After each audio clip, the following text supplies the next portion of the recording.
Top Lobster Productions. In the shadows of the ancient ones, they never went away. They're still here today. Nephilim Death Squad. When the last trumpet sounds and the heavens crack, blah, blah, blah, blah. Nephilim Death Squad. Nephilim Death Squad. Death Squad. Death Squad.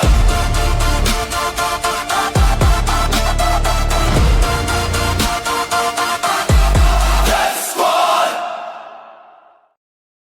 Welcome, Blap, ladies and gentlemen, to another episode of Nephilim Death Squad. I am David Lee Corbo, a.k.a. The Raven. That is Top Lobster, the father of disinformation. What's we up? are guamming at you live from the Standard Coffee Shop and Casino / Fabrication Shop / NDS Studios. If you want to support us, patreon.com / Nephilim Death Squad is a great way to do it. Oh, wait a second. Nancy's gonna say hi, Nancy. Hi. There you go. That was actually in a timely fashion, too. Patreon.com / Nephilim Death Squad. Sign up there. Early access to episodes, ad-free listening experiences, first dibs on tickets to Bohemian Grove, plus a little discount code off of merchandise from toplobster.com. Show them the website. I just closed it. Oh, so you can't show it to fucking... him. All right. Well, that's where you buy shirts, and we got them.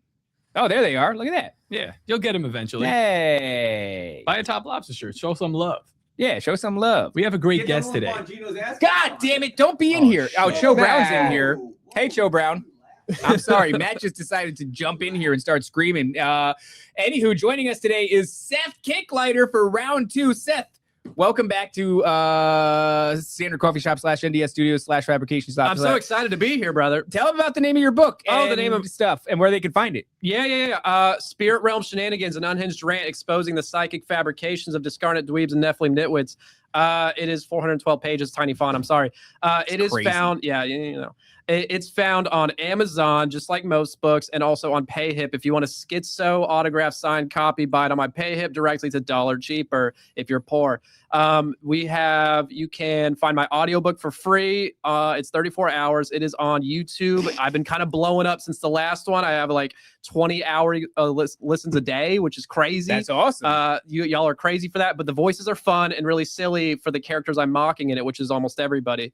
So if you want to listen to some silly voices, I'll advertise it later more, I think. Well, I'm gonna spend just a moment here glazing Seth because people really enjoyed your last appearance. I enjoyed your last appearance. It was a really fun conversation, really fascinating. Yeah, can't figure out why. And it was not only was it fascinating, it was refreshing in the sense of like original ideas. You know what I mean? Like I'm sure that other people have speculated whether or not these astral realms and remote viewing realms, etc., dreamscapes, these things that these entities lock you into are entirely fabricated by them, but it But they was don't a bring really, evidence. yeah, and it was a really great cohesive way of laying that out. So I thought the first episode was really great.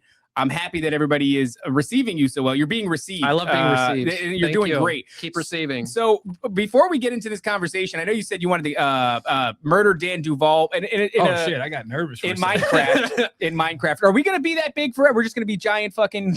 Sometimes. All right, that's fine. I look tiny compared to y'all. I don't like that. Yeah, well, It's before probably we because of our yeah. before we get into the Dan Duvall thing, I want to talk about this phenomenon that's been highlighted. It's going viral lately. You said in an earlier conversation off air that this has been happening for a while now. Oh yeah. But the virality of it is now brought it to, the average person. It's not the average person, but the average conspiracy theorist on Twitter's awareness. And that phenomenon is folks getting kicked out of the DMT realm. Tell us a DMT little bit Lockout, about that. AKA Yeah. hyper slap. So what does it Hyper even slap, mean? it's a thing. That's a name people are giving it. Is that a real thing? It's the same thing, just with a sillier name added I like to it. hyper slap. I think it's more fun, and I'm going to start using it now and claiming it as my own. All right. Well, so let's do this then. Seth, lay out what people are claiming, and then I want to hear your take on it. Well, preemptively, I should say you should watch the first episode, or this will not make sense, or really totally have much backing, and you'll think I'm crazy. But the first episode, I talk about how my main theory of the book, which is vision control from the demonic, or if you want to call them guides or anything else in the spirit realm, whoever they are, they can all have the ability to control grandiose, elaborate visions, and this accounts for psychic abilities in general, like remote viewing access of information. Definitely all out-of-body travel. All the realms are just literally fake lucid dreams, essentially. Past life memories, secret space program memories, future life memories, which would be part 3 if you want to get there later. Yeah. And some other stuff. All psychic information and pre-Adamic memories, which we're going to get into. But I think all of that's just downloaded information or semi-autonomous control vision. So if you don't subscribe to that, this is not going to make sense, but this is in line with that. So DMT Lockout is essentially, I guess we should just baseline explain it. Yeah. People do DMT a bunch of times. After a few dozen or sometimes hundreds, people will eventually not be allowed back in, and it is ended by an entity, one they usually encounter multiple times, whether it's the freaking machine elves or the who else do people see, the jester types, Yes. the freaky clowns, or aliens of different kinds, and there's more, but those are the main ones recorded, the archetypes that are only present in DMT stuff usually. And they are eventually, they'll say, hey, why are you coming here? You're coming here too much. I'm paraphrasing slightly, but this is the story people say. You're coming here too much, and you're not coming with a purpose. You're supposed to come here to learn things for wisdom, because they want you to think, oh, that's what they're concerned about, is my education. I've my heard spiritual that education. not just with DMT, but I've also heard that with like high doses of mushrooms or ayahuasca, right? Oh, yeah. People go and they, Have an out-of-body vision. Mhm. Yeah, exactly. This is actually, so here, let's bring this up, because this guy, Seth, this is the guy that kind of went viral in a big way. It's actually funny. Like, This is a comedian, by the way. This is a comedian? You didn't know that? No, I This thought is it was I fell for it too, and someone called me out, and I was like, "Oh, this is a comedian killing it." He's oh, actually really. I thought he's he was. acting. Hold on, let's watch a little bit of this. No, This it's is funny. fun. It's fun. From the DMT realm, and I honestly don't know what I did wrong. I didn't say anything. I didn't do anything wrong. I was playing with some psychic energy objects, some psychedelic plants and shapes. I was interacting with the bugmen. And apparently I did something, at some point I did something wrong, and the all-seeing infinite intelligence just lit me up like a light and said, you are permanently banned. Get out. That's so funny. That's so funny. At the end of it, he goes on to say, like, if you could basically put in a good word for me type of deal. I can't believe I fell for that. Because I was looking at the guy, I was like, he looks disheveled. He looks like an addict, or an addict rather. It's funny because it's all above based off of true testimonies. That's very upsetting. Well, anyway, Yeah, so please, this guy, just ignore him. he was acting, but it was, but that's based off of real testimonies, essentially. I mean, his was a bit more desperate and pathetic, but I've seen that as well from people. Another big one is Zoltan Bathory's testimony. I'm sorry? The Five Finger Death Punch singer. He went on Danny Jones with Danny Goller. By the way, Danny Goller, text me. I've been tagging you and stuff. Stop ignoring me. And Andrew Gallimore. This is That's not how it works. you Seth. can't avoid me. I'm going to keep commenting on your stuff and converting your fans. I'm sorry. Respond to Seth, you son of a bitch. I'll Don't explain- disrespect me because I look like a woman. Let me explain to Seth how it works. Number one, you can't just like comment on people and expect to comment back. What are you talking No, about? that's exactly how he got here. That's exactly how I got here. how he got You know, here. have you seen the DMs I sent y'all Yeah, for like he's like months? literally fucking sitting across from us for episode 2 by doing that exact thing. So actually, we don't know what the hell we're talking You know about. what? Keep doing I'm what you're doing doing. right, whatever you're you're doing, wrong, Seth. Top. Jeez, man. Yeah.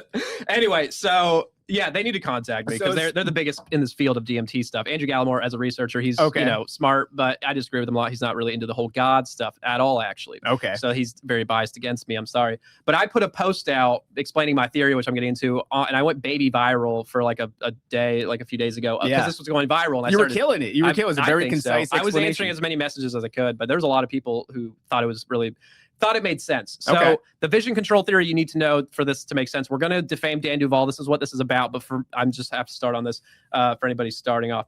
So Is this the kind of thing like where Donald Trump wins presidency because Obama insulted him? Like, is this why you're doing this? Oh. the theatrics add a viability to it that I think is necessary to get the word out. but I also think. deservingly I'm- so, I'm- right? I mean, No, absolutely. Yeah. And, I feel, completely righteous in my actions here. But I'm also biased, and I'm just trying to be a quirky girl, I guess, about it, I'm trying to be a quirky girl. Well, no, yeah. I mean, I think And you have a it- real gripe with these guys, and I think you're just passionate, but that's fine. I'm going to finish the DMT stuff. Stop Zoltan. speaking. You said Stop. Zoltan. Zoltan Bathory. Yeah. Yeah, he did there's a Danny Jones episode. There's a clip you can look up. Zoltan, DMT Realm. You can watch a 15-minute clip on it. He talks about the same thing that guy just did, where he gets kicked out. Boom, can't go back. But he is the one testimony I've heard where he said he did make it back after 4 months of meditation on contacting these entities via meditation, saying, "Why did I get banned? I want to come back." For months, and after months, they let him back. Which, for one, proves if the whole out of body stuff is. That's him? Is a psychic ability. He looks that's like a the dude guy. that would beg to be let back into he did beg, and it was a little DMT realm. embarrassing. I'm sorry, Zoltan. It's But actually kind of funny. That's how you get your YouTube page back as well. Oh yeah, you beg. It's both instances beg the Jews. In a way. it's a sad world we live in. So he said he got back after 4 months of meditation. Now this is adding to my theory that out of body travels entity requiring an entity.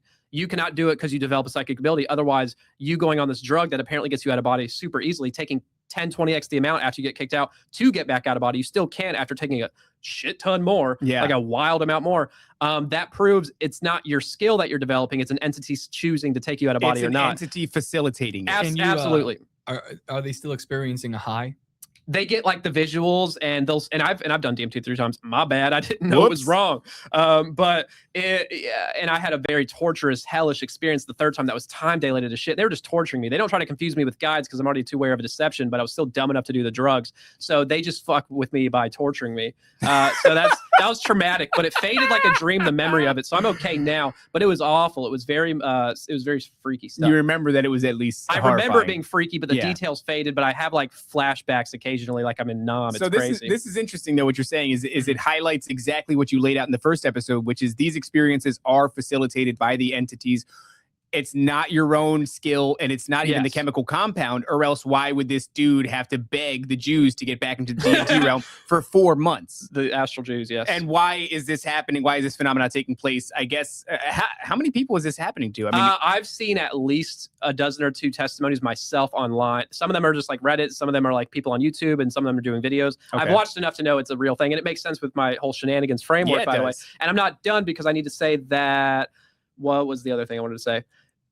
Experiences. Yeah. Okay. So I think the reason they're kicking people out is mostly because, one, they are limited in resources, a limited amount of demons. They're not infinite. They have only as much as Nephilim died in the flood. They are a hive mind Borg. They're connected to everything, sure, but they only have a certain number of themselves, and they want to allocate the resources. There's 8 billion people they got to harass, and if you're going out of body hundreds of times and they want to give you a whole very immersive, very detailed experience, it requires return on investment, and they're not getting any if you're not an asset. If you're just doing it for fun. Now, if you're a conduit for disinformation and you're an asset, they have a great amount of reasons to keep you in line. So that's an important factor here. Is if you're just some dumb stoner, you're not really doing anything important, they're going to be like, you're wasting our time, dude. We got to go assault these motherfuckers in some other country or whatever. That's a great, it makes, I love the idea that disembodied spirits are worried about ROI.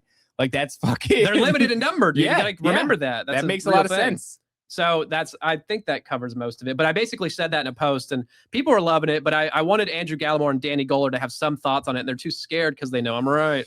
And also they don't believe in the same stuff. But Goller's more spiritual, but he's on the new age side, and he hangs out with entities who tell him what to do, and that's where he got his whole thing from. And he's a nice guy. He's a nice guy, I'm sure. But he's got to die. I've been having this experience over the last few days where overwhelmingly people are coming out against me to say that this phenomenon isn't demonic in its nature. And then I'm finding that, like, I'm arguing with big accounts, 30,000 plus followers, but they're AI. Gay witches? Oh, they're they're almost always gay. Both. Yeah, I mean, that's kind of a redundancy, but yeah, I mean, over and over again, it's AI responses that don't have an opinion on it themselves. They just want me to stop saying what I'm saying.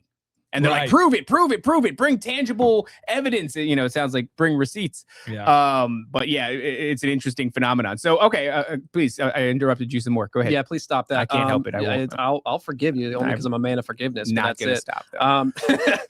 So we're going to move on to what this is really about, because the last one's a continuation of the first episode, which I recommend watching first, please. But yeah, you would need the context. It's a lot. But this is important. So today is my Dan Duvall defamation trial, legally protected. I pray. Because these are opinions, but also based off of real information. He said everything I said he says is true. Okay. So it's going to start out with about an hour and a half, maybe, of convoluted information about other stuff, not his an hour work. And a half. Maybe of an Dan hour. Duvall? Maybe an hour if you shut the fuck up. You know what? This is up to you guys, not me. I can do it. I don't know. fast. This is going to be a 3-hour episode. All right. No, I wanted it to be because it kind of needs to be, but it's worth it. But Yeah. you know, you guys, I'm sure have things to do. Like I don't really have anything to do. I know but you don't. It was a joke. If you keep my interests, I'm going to try to watch lock your in right attitude now. and we'll get to it. Okay. So we need to talk about the 1,000-foot overview. I'll give first is that Dan Duvall's Christian deliverance. If you're listening to the podcast and don't have video, I'm doing air quotes sarcastically. Yeah. It is not Christian based at all. It is a deception from demons, essentially, short answer. But he is doing these holistic healings, and he just said in a recent interview 2 weeks ago, I believe, in front of an audience with people I'm not going to name right now. Okay. That he has over 10,000 hours of experience now doing this deliverance practice. So it's got customers, which means it's healing people, but it's not really healing, and we'll get to that. And then he's training over a few hundred right now currently to be practitioners just like him, which is a lot of trickle down malarkey that's going to have a major effect on the Christian culture if people buy into it, which they currently are loving him. He's blowing up right now. Yeah, I've been seeing him making the And rounds. he said he's going to be training thousands soon, or in the thousands. So that is very problematic. We need to get on this ASAP. Is he part of the new apostolic revelation? I think it's called. It's a certain type of denomination of church. I'm not going to pretend like I'm an expert on what that means. Okay. I actually didn't know what it's it meant called the either. New Apostolic Reformation, and that church is like that type of church would be Elevation, Hillsong, these kind. But they don't talk about the aliens really. They do. They do. And when they talk about them, they talk about them in the same manner that Dan Duvall would. Which is why I'm asking, because that like mega church idea, that denomination, and that then the entire idea, the premise goes hand in hand. So I was wondering. I do not doubt that at all, and I'm sure those are the people that are eating the slop right now. So quick aside, I don't care how long this takes. So I want to ask you a question because it's going to take a while. We have a Raelian feverishly hitting us up to send one of his rabbis here in person because he doesn't like what we've been saying about it. Do you think that we should have the Raelian rabbi on? Well, you have a gun. I don't know if Top Lobster has a gun on him. I have a gun. I'll be bodyguard. I'll help intellectually dominate if need be. I won't be here if that's needed, but I think it's important that you have people who dissent from you guys so you can shit on them in a public format. That's intellectually domination as well as they're saying something that was like explicitly like against everything. What was it that they were saying? It's like Jesus is an alien. Well, they think that Rael is a Nephilim. Oh yeah, Rael is a Nephilim. He is a hybrid between God and a human woman. He's Jesus's brother, Rael, meaning the leader of the Raelians. And they don't like, for the audience listening, this is from the time that we made fun of Danielle, that fat bitch. She actually reached out. Yeah, she reached out to her upper echelon of Raelians, and they fucking mobilized and hit us up. And they're I mean, pissed off. Did you send them a picture of Super Mario's butthole? Not yet. No. Okay. Well, you take a break. We'll do that in a minute. Okay, fine. All right. So please continue. Okay, so Dan Duvall is, I think, one of the fastest growing false prophets in the world right now, and possibly going to be a huge problem for the Christian movement and a big asset to the demonic great deception, which I'm leaning towards nefarious on him instead of useful idiot, which it used to maybe be. Okay. But we'll get into why later.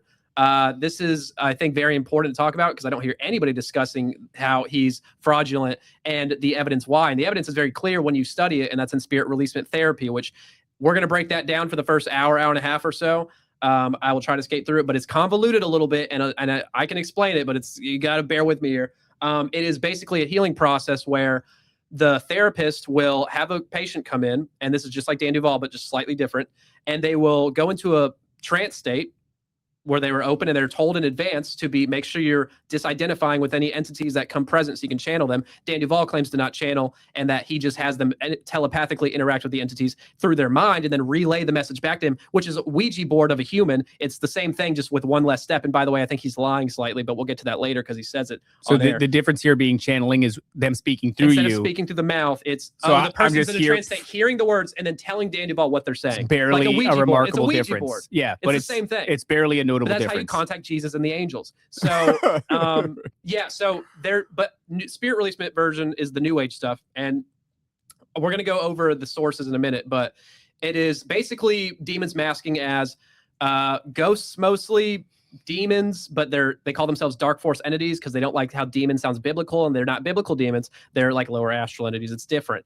And then there are aliens, but the aliens aren't really their souls. It's their etheric attachments technology that they attached because they're scientists in a lab. And on board the ship, you can contact them via black energy cord because it's an etheric device, and you can channel the spirit of you can channel the alien through the etheric attachment because that makes sense. Of course, they have the technology. This is what Dan Duvall is saying? No, well, Dan Duvall does the alien thing with the spirit, with the etheric attachments too, yes. So he's a big alien. He doesn't do the ghosts. But he is doing aliens. Because there's no ghosts in his lore, which is crazy because that's 80% of the entities in the spirit releasement lore. How do they not overlap? Just different.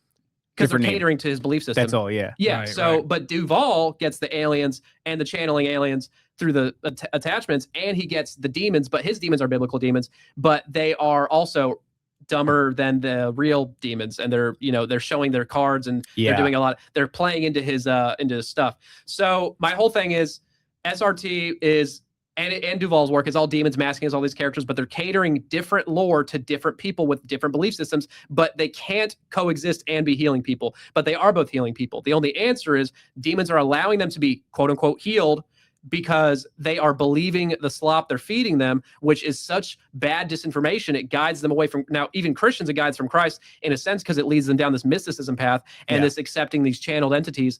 And for the non-Christians, for the New Age stuff, it's just making them even crazier and deeper into the New Age, which is a whole bunch of rabbit holes there we can go into. These healings are temporary? Stuff. What? Healings are temporary? So, often, yes. I'm not going to say I know every case because I don't keep track of everything, but a lot of them are. We'll talk into evidence of that later, and people speaking out about it. But it is either temporary or some other different ailment will come back worse and harder later. But if you are an asset like Dan Duvall, you get, according to him, little to no spiritual warfare in years, even though he's slaying more demons than anybody. Wouldn't he be a target for spiritual warfare as everybody in the Bible who is a real target? No, he actually has very little to none because he's an asset to them. So that's the 1,000-foot overview. I'm probably missing some details, but we're going to get into them because I have to move on.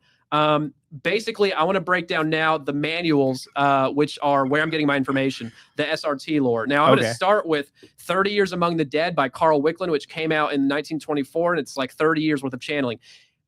And I'll talk about that in a minute. That's one source, and he only channels ghosts, by the way. He doesn't ever access anything else. No demons, no aliens, nothing. So that's weird. He channeled for 30 meaning dead spirits. Dead spirits of humans. Yes. Okay. He channeled for 30 years. I'll get back into that in a minute. And then we're going to use William J. Baldwin and Shakuntala Modi's work, which is mostly Baldwin's, which is Shakuntala Modi. Yes, exactly. Scary name. Spirit Releasement Therapy Manual is the book I'm using for most of this, and his later book, which we'll talk into about the alien stuff more later, CE6, Close Encounters of the Possession Kind. One of the hardest books to get a hold of in my entire collection, and it is, I see why, because the implications of it are very dastardly, and I don't like it. So that is a source I'm going to be going through, and then we're going through. It's a good word, yeah. What did I say about interrupting, guys? No, I'm sorry. Do I have to talk about this? No, I'm just sorry. If you weren't so far, I'd slap you. Jesus Christ. But that's why I set this table up today. That's exactly why. You see, before you said, why didn't you saved, sit next to me? And I said, because fucking no. Yeah. Because I've been farting. Because you've been nasty. You've been very nasty. Don't I've fart been smelly. I've not been nasty. Now, please continue. I saw. Wait, somebody said the pores are get booted. Well, no, pores. We love you. Nancy's Not really. left, so we have to do it. We still have a few minutes for the pores, but we'll you guys be can join at generous patreon.com/Nephilim Death Squad. But Seth, you have to get back to your work. I So have hurry up, to. please. I do. I don't want to be struck. So the next source. So Modi's book is basically. Shakuntala Modi's work is basically the same thing as Baldwin's. It's the same lore, so they're obviously doing this for multiple people. It's not just him, and he trained people. And the lore is aligned, but she has more excerpts and transcripts, and he's more, here's how you do it, here's what we're doing. Wait, can I ask you something? Because somebody in the chat says that they're watching Dan Duvall's sermons like every week, and they're not seeing this. What would be some indicators if somebody were watching Dan Duvall's work that they could look out for and notice some of these elements? If you watch enough, you will see that he asks people to integrate with their soul, and they have to consent to that. And we're going to talk about that more later. I don't want to skip ahead. Okay. Whoever you are, friend, please finish the entire episode because you will be converted to a more rational biblical Christianity by the end of this. And I promise the shade I'm throwing is absolutely justified and kind of righteous, and it needs to be done. Don't hate on me if you want, though, bro.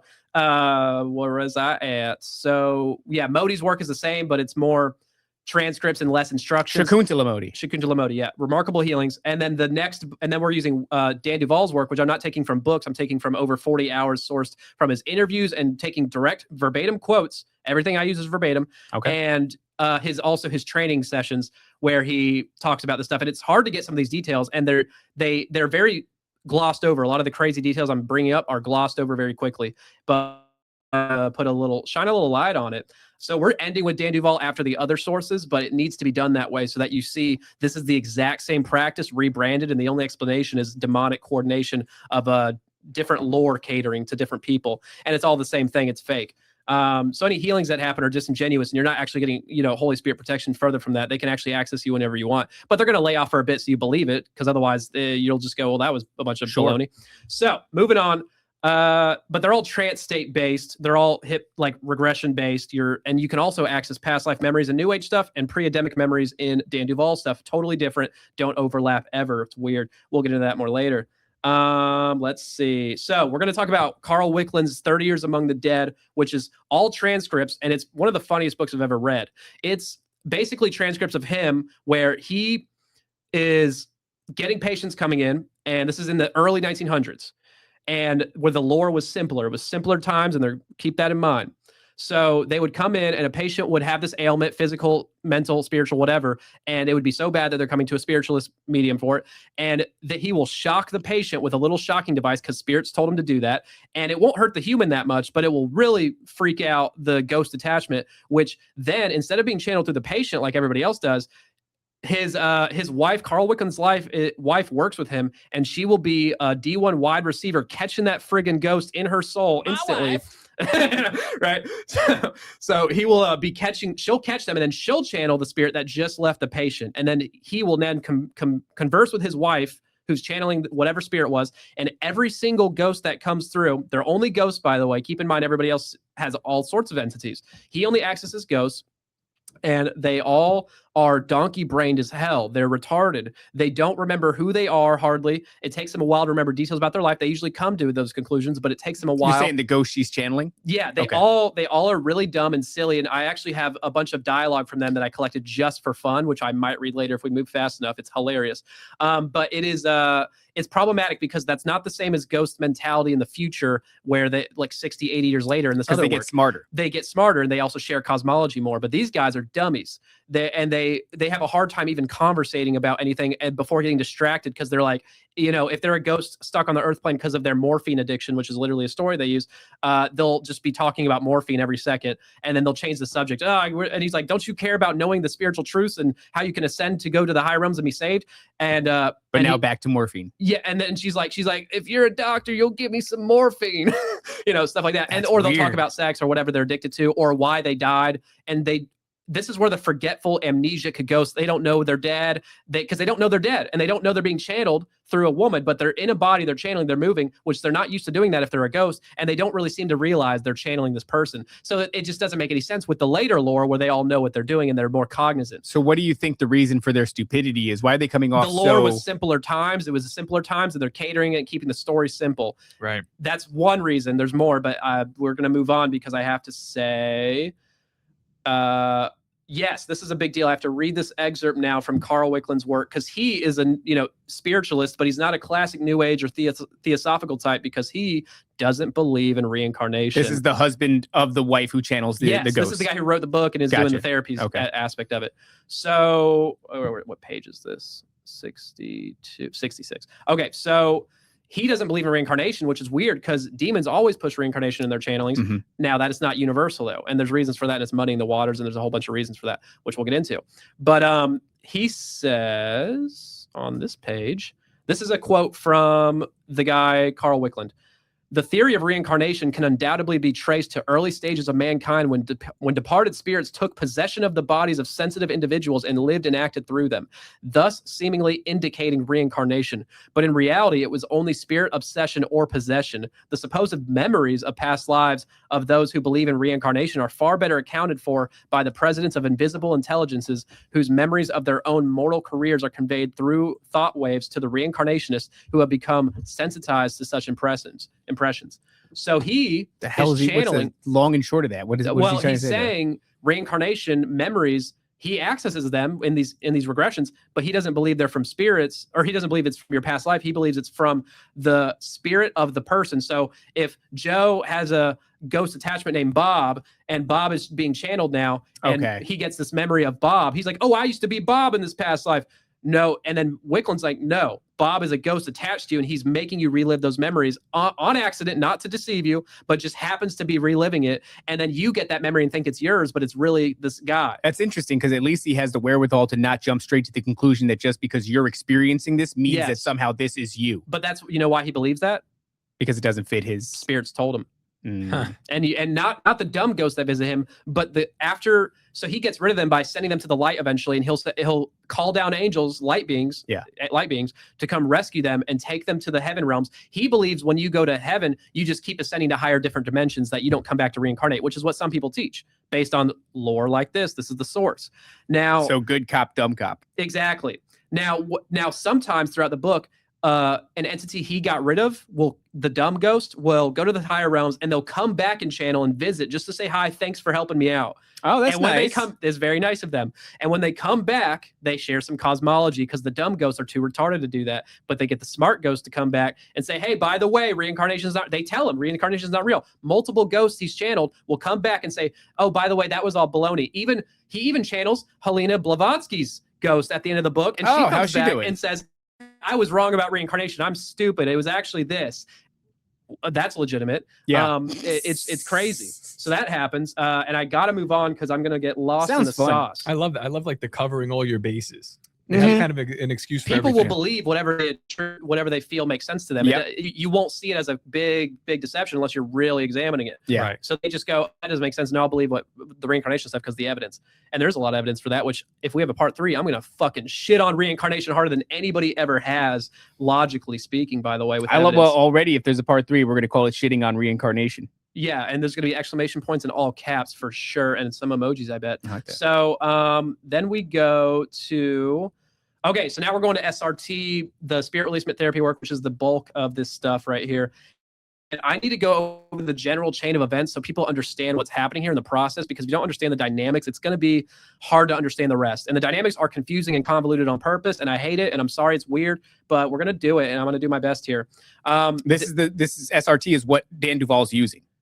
He doesn't call it that. It's deliverance. But it's the same concept. It's the same exact method. Thing, except apparently he channels via telepathic connection instead of voice channeling, which he does admit to doing other things later, which we'll talk about. But it might have been a Freudian. Who knows? So we'll get to that. So I just say it's very funny if the entity that you're channeling is like they seem to really figure it out if you talk through them. So instead, why don't we just say it to them and then they can say it out loud? It's a Ouija board. There's no difference in entity contact. Same information. Right. Same deception is possible or is the case only.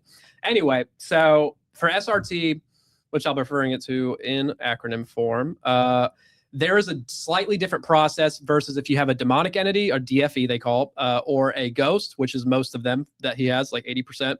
Or if you get an alien via etheric attachment. All right. So there's a slightly different process with how it ends, but they all follow a certain pattern at the beginning, which that pattern is first finding out who they are, and they'll gladly tell you, hey, I'm this alien from planet Xenon 2947, you know, or they'll say, oh, I'm this person, and I'm a ghost, and I'm attached to you. 80% of them will be ghosts, according to Wickland, or no, according to Baldwin. And let's see. So they always ask, okay, well, we need to find out why you attached. And for ghosts, half of them are intentional, like they knew them in a past life, and we'll get into that more later. And the other half is just random, wrong place, wrong time. Whoopsies. Just whoopsies, fell into your soul and got stuck there for a couple decades. That's the story. And what's the other thing? And then they'll find out. So they'll ask why you're attached to this person. How did it happen? They'll find out how, and they'll tell them the whole story. And then they'll find out what ailments they're causing. And usually it's the ailment they already knew about that they came in to get fixed. And they'll go, oh yeah, I'm the one doing that to you. One more time. Somebody said, what does SRT stand for? It's Spirit Releasement Therapy. Look up William J. Baldwin's work or Shakuntala Modi for sources. There's more. Definitely I would say look up Shakuntala Modi. Yeah, she's a nice lady. I don't want to speak ill. No, I do. I need to defame her. Is she black? We'd explain it more, but he's got shit to say. So we have to move. Which is a type of black. Please hurry up. Okay, good. Please hurry up, Seth. Because I got this. I don't want to be stuck. Yeah. So attach. So they'll find out what led to the attachment, what effects it has on the client for either, no matter what it is, for the most part. And for when it's a demon, they have to metaphysically trap them because the demons will run off, you know? And how do they do that? They call upon certain angels or light beings, sorry, but they'll call them angels or light beings like synonymously, not biblical though. Now, when they're calling on these light beings, they have a structured regiment for it. And how do they get the structured regiment? The light beings told them how over years of methodology building, which Dan Duvall has the same story, except instead of light beings, it was angels and Jesus teaching methodology. But we'll get to that later. So some of the names that they give for the light beings, because there's different factions and each faction has their own purpose. And I'm not going to get into the specifics, but some of the names are the mighty rescue spirits of light, mighty men, kind of on the nose a little bit. Legions of light, very on the nose. Yeah, there you go. Very on the nose, too much. We got Mercy Band of Rescue Angels, gay. Warrior Angels of Light, also gay. That's the angels you have to call on for different processes. Now, I don't remember which one, but one of these groups are responsible for metaphysically trapping the demon. Okay. They only do this for demons. And metaphysically, the therapist will say, I call upon you to metaphysically trap this person, and they'll be trapped in a capsule of light. Okay, boss. Yeah, yeah, exactly. Gotcha. And they'll be in a capsule of light. And that's how they're trapped. And then they'll be like, oh, no, I can't escape. Now we have to channel through this body. And you're still able to channel through the body. So the demon's channeled, and it'll put up a little bit of a fight, but it's theatrics, and it's not really that calculated or intelligent, again. And the therapist will, I got to read this part. So the therapist will explain that you've been lied to by your demon overlords. You don't want this. You ain't ready for this demon life. You can do better. And he says the 3 lies you've been told, which I need to find the page real quick because it's an excerpt. Yes. So he tells every demon this, and this is how they convert. The first deception in the dark realm is that there is no light within the individual being. Once they believe that, they are under total subjugation by their dark superiors. They're controlled by threat of annihilation. The second deception is that they can be annihilated, that they can be destroyed, they can cease to exist. The third deception is that the light will harm them, burn them, destroy them, like going to the light, choosing that side. So, of course, they avoid the light. The DFEs, dark force entities, demons, are totally controlled by threat and fear through these 3 deceptions. So the demons are victims, and we need to feel sorry for them and teach them the way. So he tells them this. And what happens? Right after, the demon will go, huh? What? No way.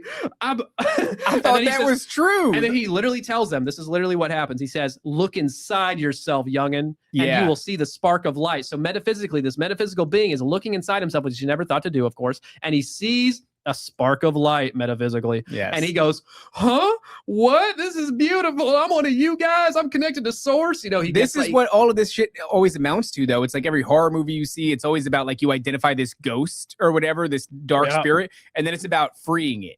It's here for some effed up reason. You gotta, get it to go towards the light. But we and need to free feel itself. sorry for them because they're victims. Yes, yeah. Well, And this is why they tell the same story every fucking Marvel movie. So it's like these. This is the mark. This Fuck is you, the mark Marvel. that's gonna eat it up, though. Yeah, It's the same demographic. It's disastrous. Yeah. Where are we?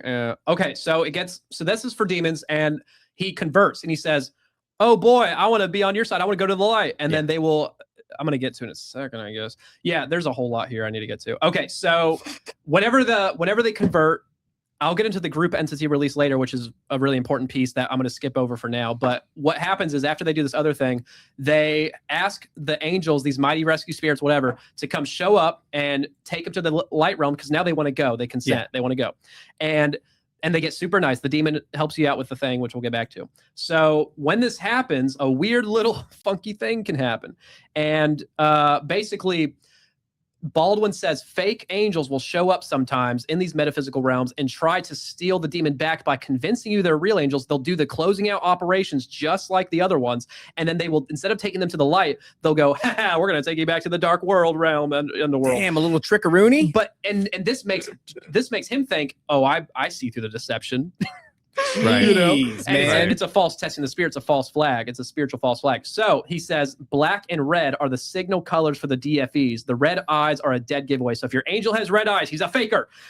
These shapeshifters can attempt to impersonate a loved one, a helping angel, even the Christ figure. They can impersonate Christ. What? I thought you couldn't do that. They can.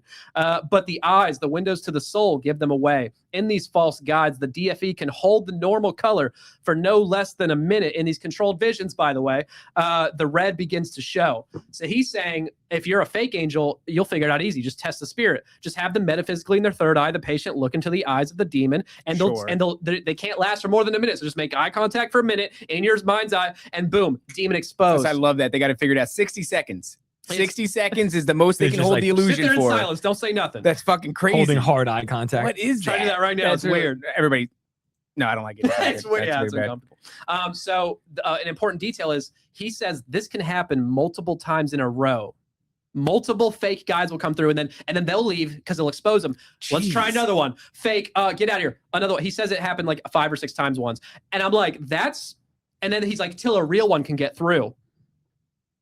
Shut the hell up. No, I don't crazy. agree. That's crazy. It's a false, it gives him a false hope of, oh, I get the deception. Yeah, he's got a really bullshit way of testing because spirits. This whole operation is so deceitful that you kind of have to throw him some candy to be like, here, you figure something out. You're so smart. Yes, yeah. You guys want to hear something crazy? Go for it. I just my Apple device just got logged in from a Punjab talking about deceitful entities. Are you fucking serious? Yeah, This I'm is gonna just say, insane. don't allow. Don't allow the Punjab. Oh, look, about it's on that? the thing. There I don't he know if goes. other people could see that. Can you guys see that? I guess I got to change my password eventually. Fuck. Yeah. Punjabs. I really can't stand these Punjabs. Oh, please continue, Seth. Thank you, kind sir. Unbelievable. Demonic entities. So now we're going to move on to soul fragments, which is also part of Duvall's lore, but we'll touch on it more later with him. Soul fragments and etheric devices. So this is one on soul fragments. It says, this is from Baldwin's work. These can be separated from a person and just follow like a balloon on a string, metaphysically. A mind fragment of a living person can be with another living person as an attached entity. A fragment can remain in the location of the trauma or an especially joyous event even.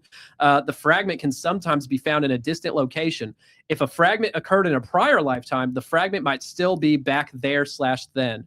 Nearly all of these fragments can be located and recovered in a therapy session.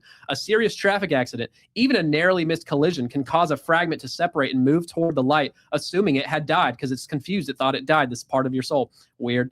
The shock, the emotional impact of the trauma on the psyche can lead to fragmentation of the consciousness, the soul essence. Fragmentation presents a wide door for any passing entity. If there are literally pieces missing from the soul essence of the individual, an entity can easily attach and easily enter and attach. A half-truth, when you think about the trauma-based mind control stuff and how they get entity attachments and alters, they think, oh, it's just your alter being its own individual. Yeah. No, that's a cover-up for demonic attachments. I'm not saying people don't have alter splits from trauma. I think that's a real thing. But if they're all going along with the lore of this, and it's demonically controlled ultimately.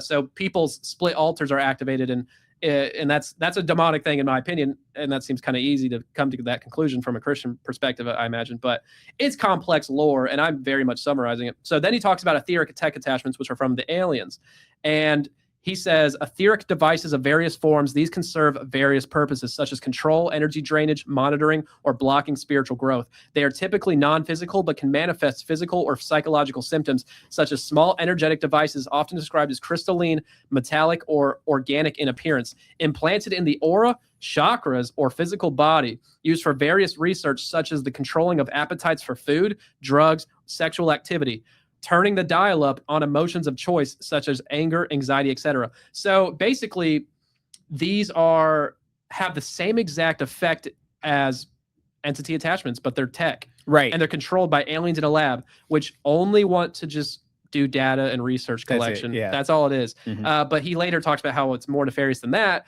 in his alien book, but we're going to get to that later. Okay. And it's also furthering you from entity attachment in general. Oh, this could be an energy device from an alien. Sure. Instead of I'm just, harassed by demons. So it's just another example of It's this expanding the spiritual cosmology. aspect overlapping with the technological aspect. Showing that the technology interweaves with the spirit and the etheric, which is true to a degree. That is a half-truth, but they want to have an explanation for these things. It is very elaborate and silly, and they channel aliens through these attachments who are in the lab, but they're channeling through the voice of the patient as if they're an attached entity, which is strange, but it's all metaphysical. There's no barriers in metaphysical law, of course. And then I'm going to talk about a few little bits of lore that Baldwin says. So he talks about how this is a verbatim quote I memorized. He says, nobody is ever responsible for somebody else's death because they planned it in their life plan, right? So he's saying, so that's taking away shame instantly from any nefarious things in the in the sin realm completely. Even murder is off. You shouldn't feel bad about it because they asked for it and you planned it in your soul, literally. And they planned it in their life plan. And that person who murdered you, they shook your hand in the spirit realm and planned to do that with you. Your murderers already decided before you which leaves very little room for free will, by the way. That's silly. And then he talks about little astral Helen Kellers, which, you know, may or may not be a psyop in and of itself. But astral Helen Kellers? We're getting there. What is that? I'm telling you right now. Are they still Jewish? They can be on occasion, probably.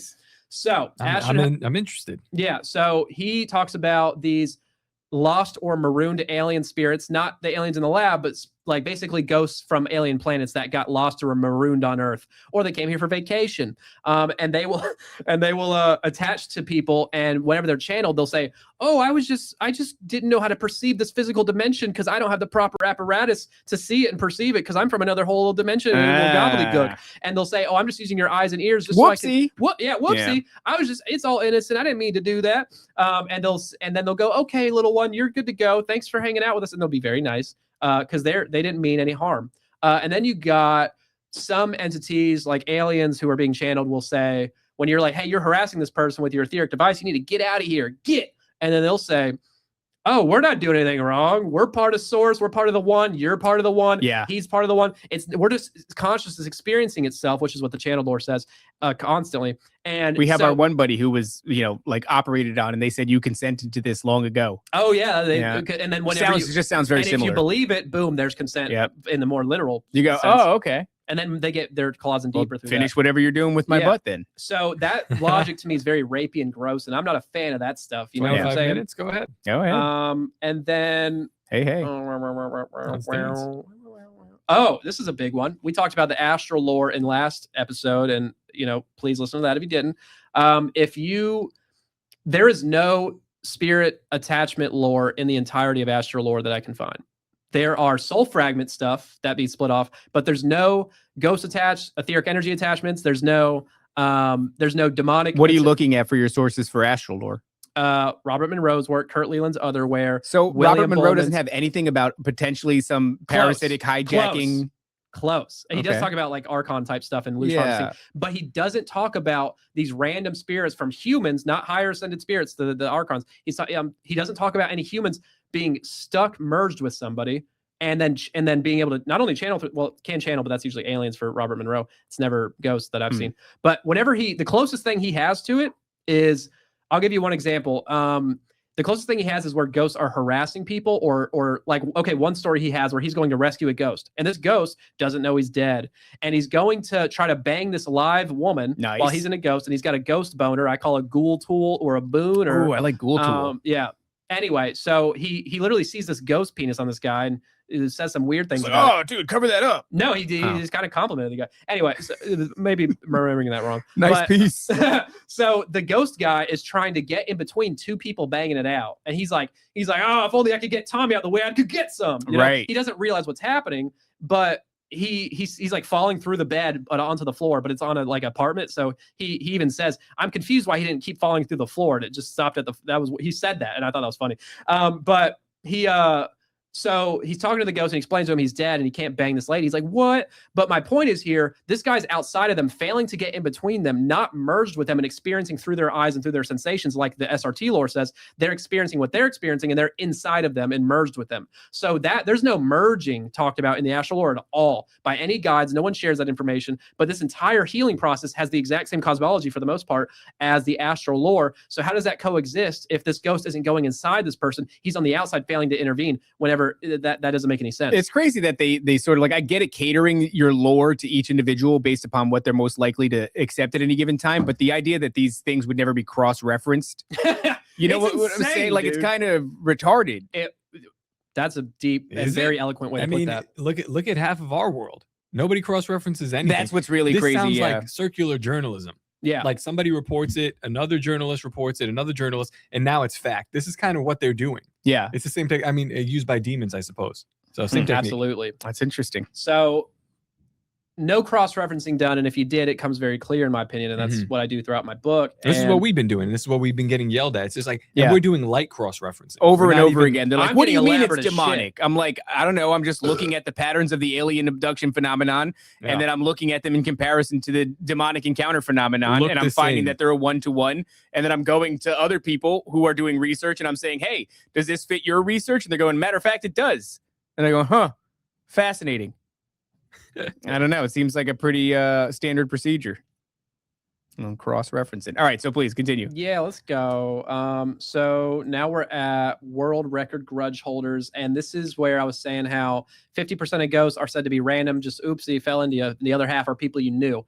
And one example I love is In a past life. Yeah, well, it can be this life that they died, but Okay. it's usually past lives, yes. Now, one example I love is a woman has an attachment and it's the ghost of her ex-lover or maybe husband from a past life. Okay. Now, this past life was over 30 of her lifetimes ago, and this entity has been connecting and connecting to her and merging with her for 30 lifetimes from when she go now, and then it says, well, what? But she goes to the heaven realms and reincarnates. How does that happen? Oh no! When she goes to the heaven realms, the ghost waits for her to reincarnate and then reattaches because they can track them via energy signature. Bro, that's such a woman thing. Like, women love that. Women love that. They're like, oh my God, my lover waits for me for 30 lifetimes. How Yeah. romantic. and they know what your thoughts and insecurities and desires are. So they're probably catering these stories to things that you would love. By the way. I bet they are. They're like, sometimes I he bet shows up as a minotaur and you guys Yeah. have sex. And I bet this woman was a fat, lonely woman who wasn't Yep. wasn't getting laid enough, and she ate this shit up. She's like, I know why I'm fat and sad because my lover's been trapped in another realm for 30 fucking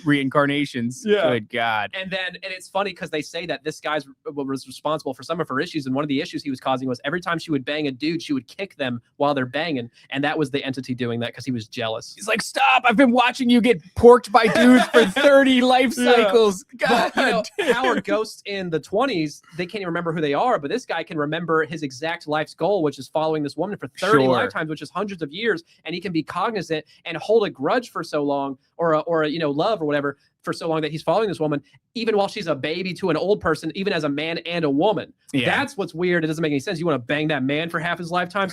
Gay? You're a gay ghost. Real Not a Rye fan. said, unless you're a sub 5 reincarnated ghost, then she just thinks you're creepy. Right. That's true. Oh And then sometimes it's someone you murdered in a past life, and you're like, oh, you murdered me, and now I'm getting subtle vengeance by energy, Sure. infliction for many, years. Let it go, dog.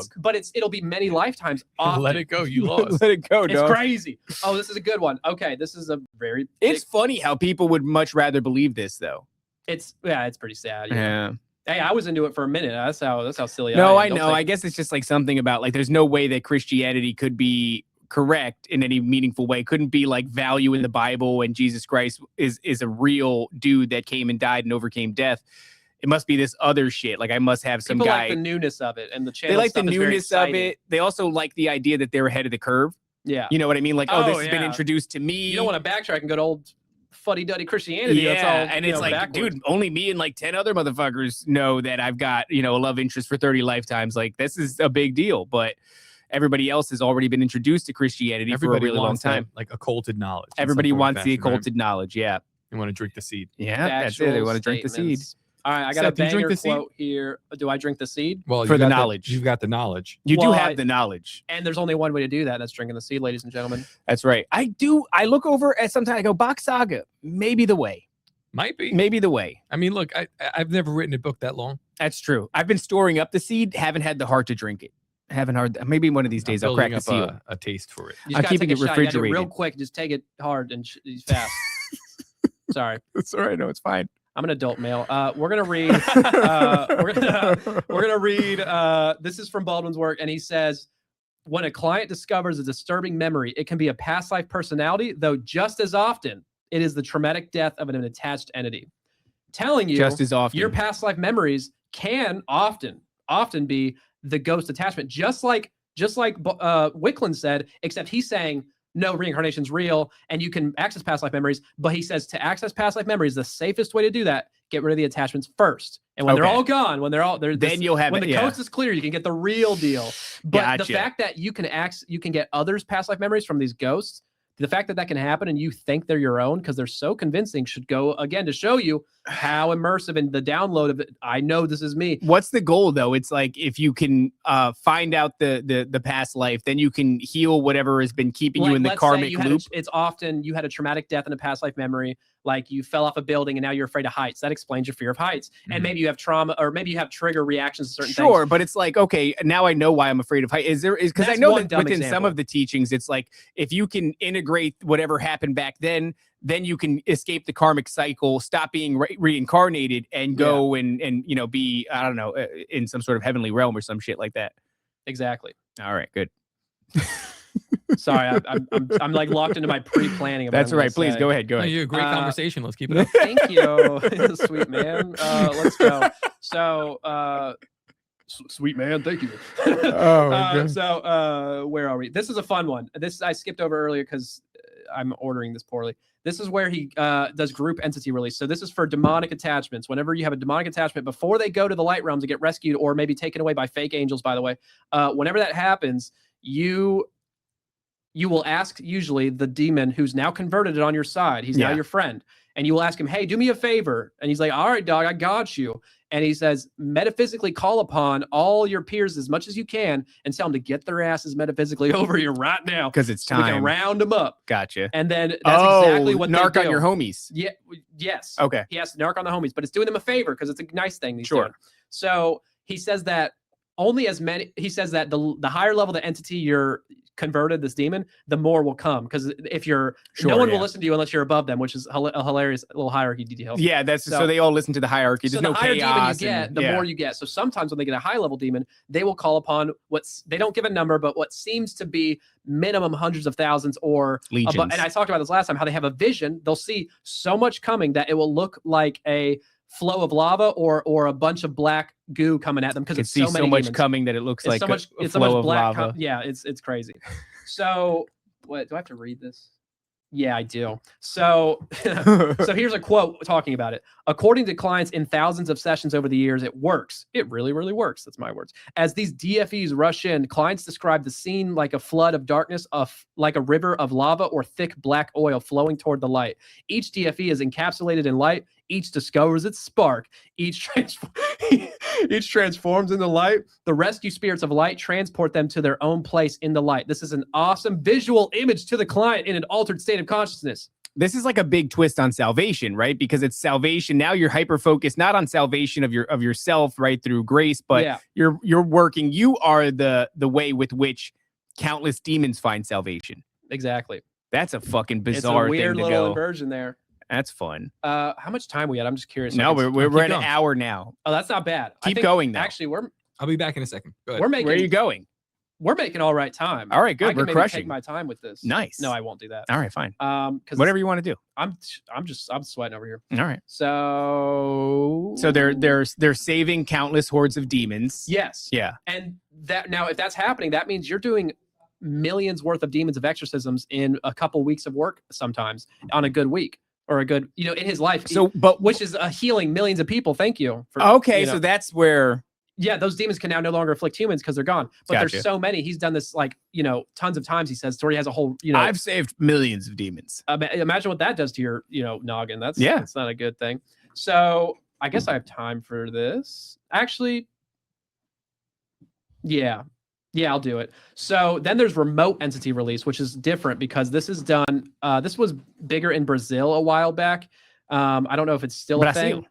But it's remote entity release, and it's similar where it's performed by 6 mediums. 4 will sit in a circle with a 5th in the center. The 6th is a facilitator, and the facilitator will call out to the spirit interfering with a patient. Now, the patient involved will not be there. It's someone like they'll put in a request to do a exorcism for this person, and they won't even know that it's happening sometimes. Okay, so they're just chilling. Somebody else is doing it on their behalf. Remote, from a distance.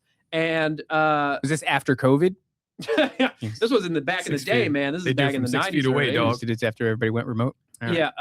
And then the mediums will access and ask the patient of choice who's not there. They will ask their higher self for approval.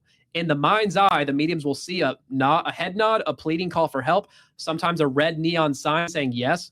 that's stupid. Okay. Sometimes it will say no because the attachment had this part of their life plan to have this attachment. That's sometimes the case, which is hilarious. So they'll be like, okay, we'll back off. We won't exercise. Oh, you. this wasn't in the plan. Or like this part was in the plan. Them being attached was part of the plan. Gotcha, so even gotcha. that's part of your life plan.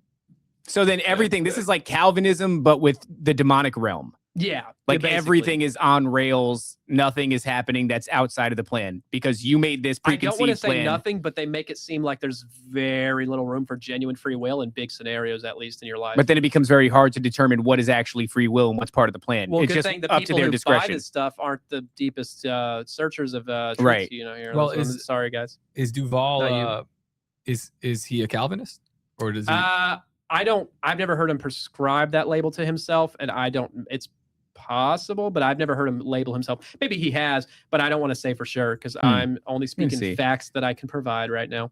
And you know what? Since we're making good time, I'm going to read some bonus goofy quotes because they're insightful and fun.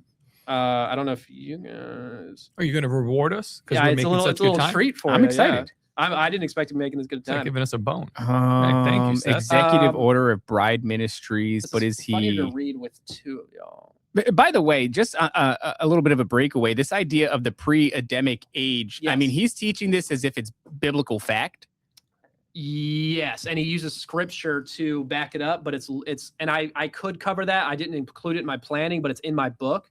But I absolutely could. I'm just wondering, like, where are you getting the verses. context for this? He uses verses to support it, but it's taking things out of context. And you know, demons know how to invert scripture, so that's what's going on Sure. here. And they fed him this information. Because I don't know what it is. Something about like the pre-Adamic age is another one of those things that's like sexy, alluring, cool, but like not really something that's backed by much. I mean, even with me and the whole what is a demon thing. It's like I usually caveat that with if the Book of Enoch is correct, Right. which you know. I mean, doesn't Gary Wayne even kind of subscribe to this pre-Adamic idea? I know Alberino he's an old does. earther, and I Gary Wayne's great, but I do not subscribe to old Earth anymore. Hydroplate theory, shout out. What is hydroplate theory? It's there's a 3-hour breakdown video on it. I got the book. I didn't read it. It's too long, but I'm getting there. Okay. It's a Brian Nichols YouTube video on hydroplate theory. Is a 2-hour, 40-minute breakdown. I've watched 3 times. I understand most of it, but not all of it. And it basically breaks down how the biblical story of the flood it explains the science of how catastrophic it was and exactly how we have evidence of this being the case. And it explains more anomalies of our Earth's apparent aging than actual current models do with the older theories. It explains more things. It explains where meteors come from and how they are sourced from the flood and how we know because the chemical makeup of them is stuff that's found under our crust, which this whole thing pushes that when the flood happened, the crust was 60 miles deep and something happened to, and I'm not wording it great, but something happened to spark to where basically giant geysers exploded under the earth, causing the water to shoot up so high that it shot certain stuff into space, like, you know, bits and pieces of earth, but most of it was just water falling back down as rain. I'm not saying that accounts for all the rain that happened, but it definitely accounted for a lot of the water. And the Bible talks about the great aquifers of the deep, or the great fountains of the deep, and those are giant aquifers. Yeah, so he's just got to make noise as he passes by. He wants to include himself, and I'm okay with it. Come on, Matt. It's unbelievable. Not included. So do you think that the displacement of some of that matter that was, you know, the Earth's crust, once that is removed, facilitates, I guess, maybe more space for this? Because I saw somebody say Pangea existed at this time, and that Pangea splitting up was accelerated, not happening over millions of years. Okay, because I saw somebody say, like, if Noah's Ark was real, what happened to all the water then? Where'd all the water go? The water was stored beneath the crust. Not all the Earth's water, but a lot of it was stored underneath the crust. And this theory posits that now that water layer that was under the crust is between the mantle and the crust is now above the Earth. Right. So, because it says the highest mountain was covered by 15 cubits, which is like 23 feet. But the mountains weren't where they were before. So it's still a lot of freaking water, but it's maybe not as much above Mount Everest where it is today. Okay. But it's the video's 3 hours. If you watch it and aren't impressed thoroughly by its explanation of everything, then use a bitch. Fair. We're gonna move. I want to do these bonus goofy quotes. Let's go. I have so many in the book that I scattered for fun, but these are just some I'm choosing. So this is from Baldwin. No, this is all from Shakuntala Modi's work. She has some silly ones. Okay, she says, Bridget had a male entity who was mentally retarded. It joined her because she always had a great. It joined her because she always had a great deal of compassion for mentally retarded people, and her Her compassion opened her shield up for him to come in. What, dude? You got so Retard wait. demons. So you die, right? And it's like you don't even get healed of being retarded. You still now you're just a mentally That's another retarded layer I spirit. didn't even think That's of. the That's a best great shit point. ever. Like Yeah. all the people that have Down syndrome It's get not to a look brain forward thing, to it's a still soul- being that way. Your soul's retarded, It not makes your a brain. very strong argument heavy for like metals. euthanasia. I love It's like, saying that. Like it's not real. It's your soul that's retarded. It's not actually something that happened with vaccines or anything like that. Like, hashtag born this way. yeah, hashtag made that way. And if you like that one, you're formed gonna, in your you're gonna mother's love womb this that way. shit. Hey, Jeez. check this out. So Sean, an entity in my patient, was a homosexual. After he died of AIDS, he possessed my patient. He had hated her because she did not want anything to do with him because he was a homosexual. Oh my Now- god. Now he was determined to take revenge on her. He was determined to give her AIDS by possessing her. This is the best shit ever. What? I told you, bro. That's amazing. Buy the book. That's There's more of these. amazing. I'm gonna do some Wait, more. what was that last one from? What was that quote from? From Shakuntala Modi's remarkable Shakuntala healings. Modi. I knew it when I heard it. That's I my said that's bitch. Shakuntala Modi. Yeah, Shit, there's man. another one about gay stuff. After returning the soul part of that homosexual man to his body, Robert was free of homosexual desires and did not have any sexual confusion. Half truth right there. Ah, he casted out that gay demon. No, literally, it's admitting to gay demons right there. Yeah, that means, you know, but New it's Age not a accepts gay everybody, demon. so It's a gay dude. Yeah. Dead gay dude. Not that there's anything wrong with being possessed by a gay So demon. does that mean making there's gay. retarded demons? There can be, and there is, I'm sure. Retarded demons and gay demons. But she wanted to make this book serious, and I'm picking out the silly parts. That's the best parts, it sounds like. Oh, here's a silly one. In the nursery, a ghost. It's talking about a ghost named Tony, but it's not the words. In the nursery, ghost named Tony, Yeah. saw a newborn crying. He liked babies and wanted to comfort this baby. Somehow Yeah. he ended up inside the baby and couldn't get out. He's trapped in the baby. Pedophile baby. Pedophile ghost. Pedophile ghost. Gay retarded pedophile ghost. Hey, you're on the Earth plane because you're obsessed, and he's obsessed with babies like a real monster. Jeez, And man. God Source would allow him to attach But to this that's not a poor baby. demon. That's fucked up. That's not a demon. That's I just a gotta wash dude. my mouth. God, Yeah, come on forgive me. now. This is a Christian library I've- / studio / fabrication shop. All right, we're we're Slash on casino. some crazy stuff right now. It's Man. gonna get even crazier. Gay if retarded that's even pedophile possible. ghosts. Can we get back to Dan Duvall? I want to kill him. So I know it's important, but I have to preemptively do this before I get to him. It's very important Okay. to talk about the gay retarded pedophile ghost before we talk about Dan Duvall, He which I agree with. understands You're You're just not taking picking a up. minute Catch to up, man. Come on. Okay, no, it's fine. It's Uh, fine. I see We're you're gonna do laying, the alien stuff now, and that's from CE. you're Close- laying the groundwork for your I lawsuit. need to do it. You this said way. CE6. CE6 Close Encounters of the Possession Kind. It's a Okay. hard book to acquire, but a PDF might be available on Internet Archive. That's fascinating. I had to print it myself. It was a whole thing. Okay. I do crazy stuff like Hmm. that.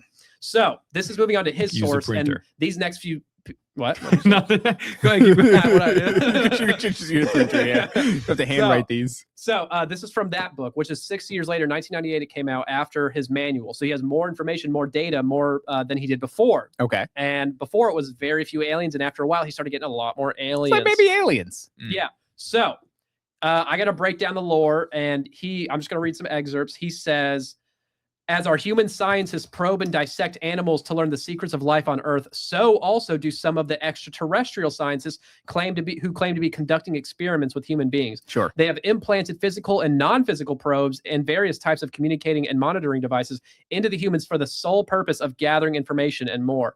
Though some of these implanted devices, the aliens seem to be able to control the emotions, and other devices control appetites for food or alcohol or sexual activity, kind of like a demon. In Mhm. some cases, the anger function is turned up. In others, the fear is intensified. Then the experimenters observe what happens to human behavior in personal interactions. I They just got. Let me stop you because you said we're making good time, and I just want to highlight Go this because this crazy. is an unbelievable example of the patterns that emerge in demonic encounters versus alien encounters. When I say it's Same nearly a vibe. 1-to-1, I don't mean that as a sarcastic or anything like that. It's like, so these things have the ability to increase addictions, right? Increase your urges, give your intrusive thoughts, like control those. Also, the more you your sin, the more they get emotions their make you claws in. angrier, more rage. horny, more horny. It's the same I don't exact want none of that. phenomenon. It's Yeah, the same yeah, exact phenomenon. And people, I mean, it's just, you have to see it from my perspective. I've been fighting with retards on the internet for the last 3 I thought you were days. gonna say I've been fighting with horny. No, not with horny. I've defeated Wait, horny. I've I'm overcome I'm horny. on the knife's edge of it right now. I'm Currently battling with horny. I'm gonna Just come. kidding. I'm pretty much there. I'm pretty there. I've arrived. But yeah, man, it's crazy because people think that it's just some I don't know, like antiquated Christian ideology that's trying to grasp onto something that's more profound than Christians have the ability to tangle with. And it's like, no, not at all. Actually, it's the same exact fucking phenomenon. And the way that we can determine that is just by observing the nature of it and all of the patterns that it adheres to or displays, and how it's fucking a one-to-one to the demonic encounter phenomenon. It's a little frustrating. I've been dealing with it quite a bit, and people don't want to see it because, you know, they're church hurt or they think Christianity's gay, which, you know, maybe the church is to blame for that. I don't know. I'm going to give you a gold star. Thank you. Anyway, I'll wear it I on my had sleeve. one sentence left before you cut me off rudely that says they Go ahead, let it go. They seem to be able to interfere or control any aspect of mind or part of the physical body, which is what we just said. But it's clarifying they know this and they admit to this. So But it's not demons. No, of course not. No, It's they're in not a spaceship demons. and they just want to get your data. They're data harvesters. Which That's all. that's a demonic thing too. That's weird. Yeah. Anyway, moving on to I call this high command through Janet. Janet. Who the fuck is Janet? That bitch. I mean, well, you're about to find out, brother. So in this case, Janet is a patient and she's channeling an alien. And this is one of his first encounters with these aliens. And she's channeling it through the etheric devices, right? Connected via black cord, which is what they call it, similar to the astral body's etheric silver cord. Right. Similar. Yeah, that's what I was thinking They're of. saying it's the same thing, but it's just technology. It's a different color. So this is the conversation they have. I don't know if I kind of want one of y'all to read the other part. Can't read, but go ahead, give it to me. I think it'd be funner. Do you want to do the therapist or do you want to do Janet and high? Oh, command? you want to do? Okay, I'm yeah. all set here. I'll do the therapist. Okay, cool. So that's Dr. B, and then I'll be the ET. Okay, I'm Great. Dr. B. Yeah. So All read right. 76, starting with how many such, 76. What the hell are you talking page about? 76. This is page 78. How many such members? That's where you start. On page 78? Oh, no, I'm sorry. 76. How many such members of the human race have you treated this way? About 3,000. This is a violation of an intelligent species. You have no right to interfere this way. We did not know we were interfering. That's how aliens talk. Okay, but there's more. You have to keep going. No, that's actually narration. Sorry. Oh, So okay. you do that. No, that's got to be top. All right, fine. Oh, yeah. No, it's too late. Drawing from the realm of science fiction, I tried to imagine Why the doesn't he organization. fucking narrate? This is his show. No, because I'm doing it. I tried to imagine Okay, the here we go. organization of such a group of beings. I took a chance and plunged ahead. Cross connect us with your headquarters. We want to speak to your high command. A few moments passed, and Janet straightened in her recliner. Her voice took on a different tone. The manner was almost imperious. Are you a high command, Janet? I was going to do that. Okay, and then you're you cut me high- off. all right, And I you was go trying to ahead. think of a funny voice, and now I'm embarrassed because I don't All think right, I got please, one. Just do your regular Yes, voice. what is it you want? Okay. Your scientists have placed probes in 3,000 human beings without consent. Yes, they are gathering data. You are gathering data from an unwilling subject. You aren't aware of the concept of non-interference. There is to be no interference with other sentient species. Yes, we are aware. We did not mean to interfere, only to gather data. We are a sentient species. We protest this intrusion. What would you like us to do? We request that you withdraw your probes from every human being on this planet. This was a request, not a demand. I had nothing to enforce such a demand. There was some hesitation, as if there was a discussion being carried on in the background. My skeptical mind asks, if any of this were true, why do they talk to me, and why would they be willing to do what I ask? These questions are always with me in an altered state session. My skepticism remains alive and well. This guy's retarded. Why would you think like you could be? Hold on a second. It What gets about crazier. the non-interference? What about this Did paper? you think of that? What about this paper you signed? Didn't you know that you can't? It's against galactic regulation to Wait a minute, interfere with we didn't think of this. We're a sentient species. We don't consent. What a fucking retard. It's pretty I bad. love yeah. that. I'm That's glad. Thanks that's for amazing. taking it in. That was No, fun. that was- I will need you again soon. Okay, fine. So, okay, Is it 78? Page 78? Yeah, so I'm continuing with, I call this, no, I'm literally your space brother. And Baldwin says, I suspected an attached entity. Her tears finally subsided and an entity was able to speak through Carla's voice. It claimed to be her brother in another existence on another planet in a different solar system. He Jesus. followed her to this system when she chose to come to the planet Earth to incarnate. He did not want to endure the whole process of becoming a human in his own body as she had done. The rigmarole, it's too much. He had bypassed that step. Now he wanted her to withdraw so he could live through her body, or at least move aside so he could take over. With very little explanation, he realized the harm he was doing to his sister sister, whom he loved and yet wanted to dominate in this chauvinistic manner. What? As he recounted their life on this home planet in a distant space and time, Carla also recalled the love they had shared and then began to weep again. This time for the joy over the memory she accessed and the sadness over the loss. This was, in effect, a dual past life regression, both beings remembering the same prior existence on another planet. No, this is just retarded. This is awesome. I love But this. she's getting a vision of a past life memory on an alien planet with her space brother. Yeah, who wants to chauvinistically dominate her. And then she starts crying. This bitch is crying These are about the people you're arguing with online. Yeah, dude. these are the people that I'm arguing with. Shout out to Danielle, that fat bitch. Oh my God. Oh my God, this is literally maybe about her exact story. This is crazy. So anyway, he literally said now he wanted her to withdraw so he could live through her body. That's not what a demon would do. Mark said, what are you doing, Steph? Or at least step aside your conscious. Shit, that's funny as hell. Yeah. Oh, good job, Z-Man. Wow. Thank you, buddy. Z-Man. That was nice. I see you mentioned You know Whitley what? Let me ask Strieber. you, do you think that there's a correlation between white women enjoying movies about rape, Yeah. shows about rape, and then this concept, like this type of religion? Because it's the same thing, right? I mean, the people who enjoy it are very similar. Rape-centric people. Rape-centric people that often, daydream about getting dominated chauvinistically by their stepbrothers. Yeah. It is one of the most searched porn categories according to the internet. What is? The Alien? step stuff. Or Oh, incest. I was like, step, but aliens? Step is like the family-friendly incest thing. What are you doing, Well, stepbrother? we need a subsection of alien incest. Yeah, That'll take off. that's a huge Boy, one. if I had a small hat. Untapped market. So what do you mentioned Whitley Strieber I do. here, Strieber. Schreiber. In the following transcripts from a session where a woman named Laura is relaying her recovered abduction memories, describing the typical medical examinations and procedures along with an implant. If these are her real or screen memories, it's hard to say, but we do know these happen due to medical examiners finding physical implants. Oh, sure, such as Schreiber had an implant. He had a physical. He got it removed. It was on doc. It was very documented. Interesting. I wasn't aware of that. Okay, all right. So where are we going from here? Oh, it's not done, brother. We got Stepbrother. Please no. So let's see. I was maybe going to read. Fans love you, Seth. I love you too, guys. Oh, Thank I want to you. wrap my That's so hair sweet. around his neck and bring him to a point of asphyxiation that he may never recover from. Oh, that's nice. From I Am Gay. From I Am Gay. Are you a black woman? Are you black? You black. Are you black?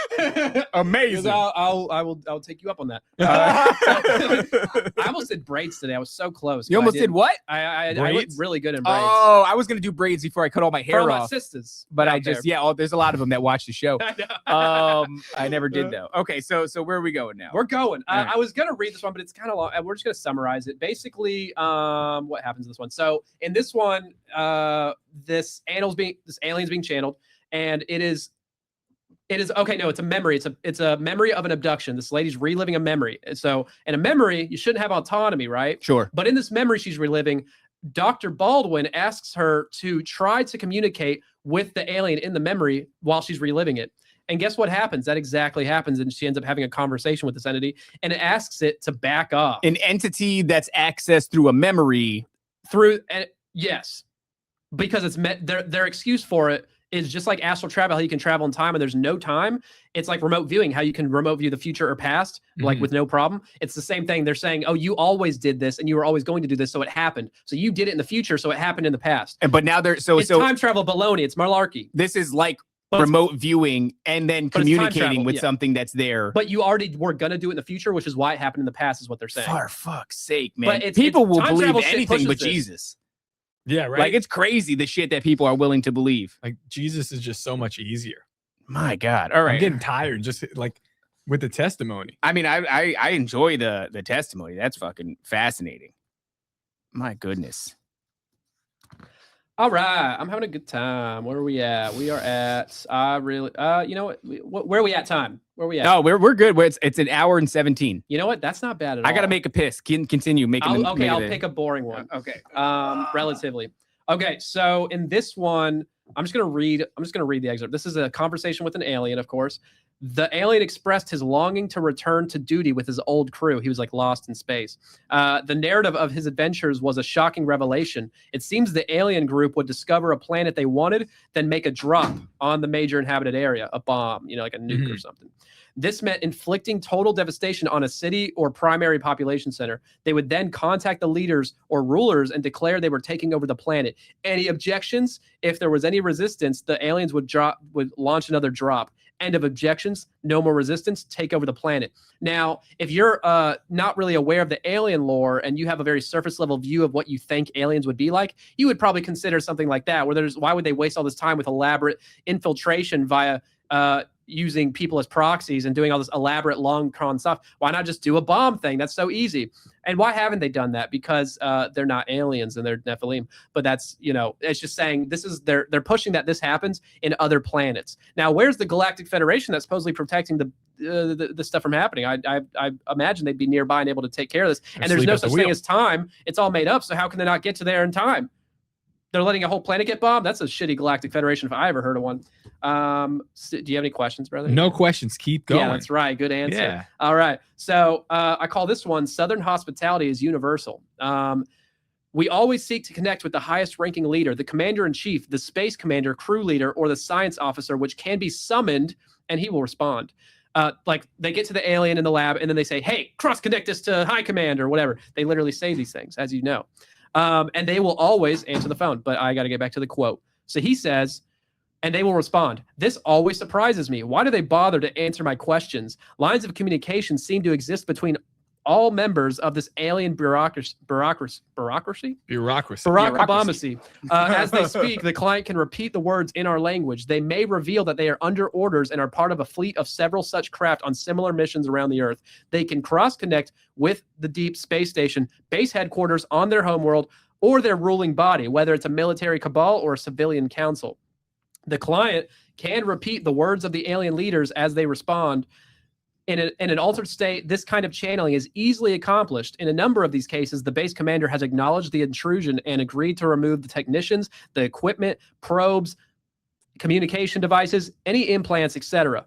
They seem eager to do this and offer an apology for the interference, often a request for forgiveness, and a hearty thank you for the new awareness regarding their fruitless research efforts. This sounds like the foundational basis for the Galactic Federation of Light. Like this is kind of what he was just describing. Yeah, this exact thing that people are communicating with eventually becomes an entire fucking, we're going to be saved by, an alien species that's going to liberate us from our, whatever. But we're going to ascend and take our place among the Galactic Federation. Absolutely. Like that's what this turns into. That is what it's trying to get you to come to that conclusion, essentially. And I'm on the last part of this. Thank you so much. I'm on the last excerpt that I want to share. In a sense, they do. That's kind of what they want. Nocturnal emissions. Yeah. Yeah. Ejaculatories. You don't want to get what they want, but you also want to ejaculate. What do I choose? Which way, Western man? Got to squirt, right? No, you don't have to squirt. You don't have to squirt. Squirt is going to No, we don't have. You don't. That's not the message we're trying. You don't have to squirt, guys. No squirting allowed. Thank you. Anyway, this is the last excerpt I'm going to share, and it is probably it's my longest one, but it's the craziest one. It's this one's super fun. So it says the technician simply turns up the volume on some aspect of human emotion or behavior and records what happens with the human subject, as if they don't already know by now. This behavior or emotional outburst. What the fuck, man? How often? You're like, what is this data for? Make them mad again. Yeah. Write that down.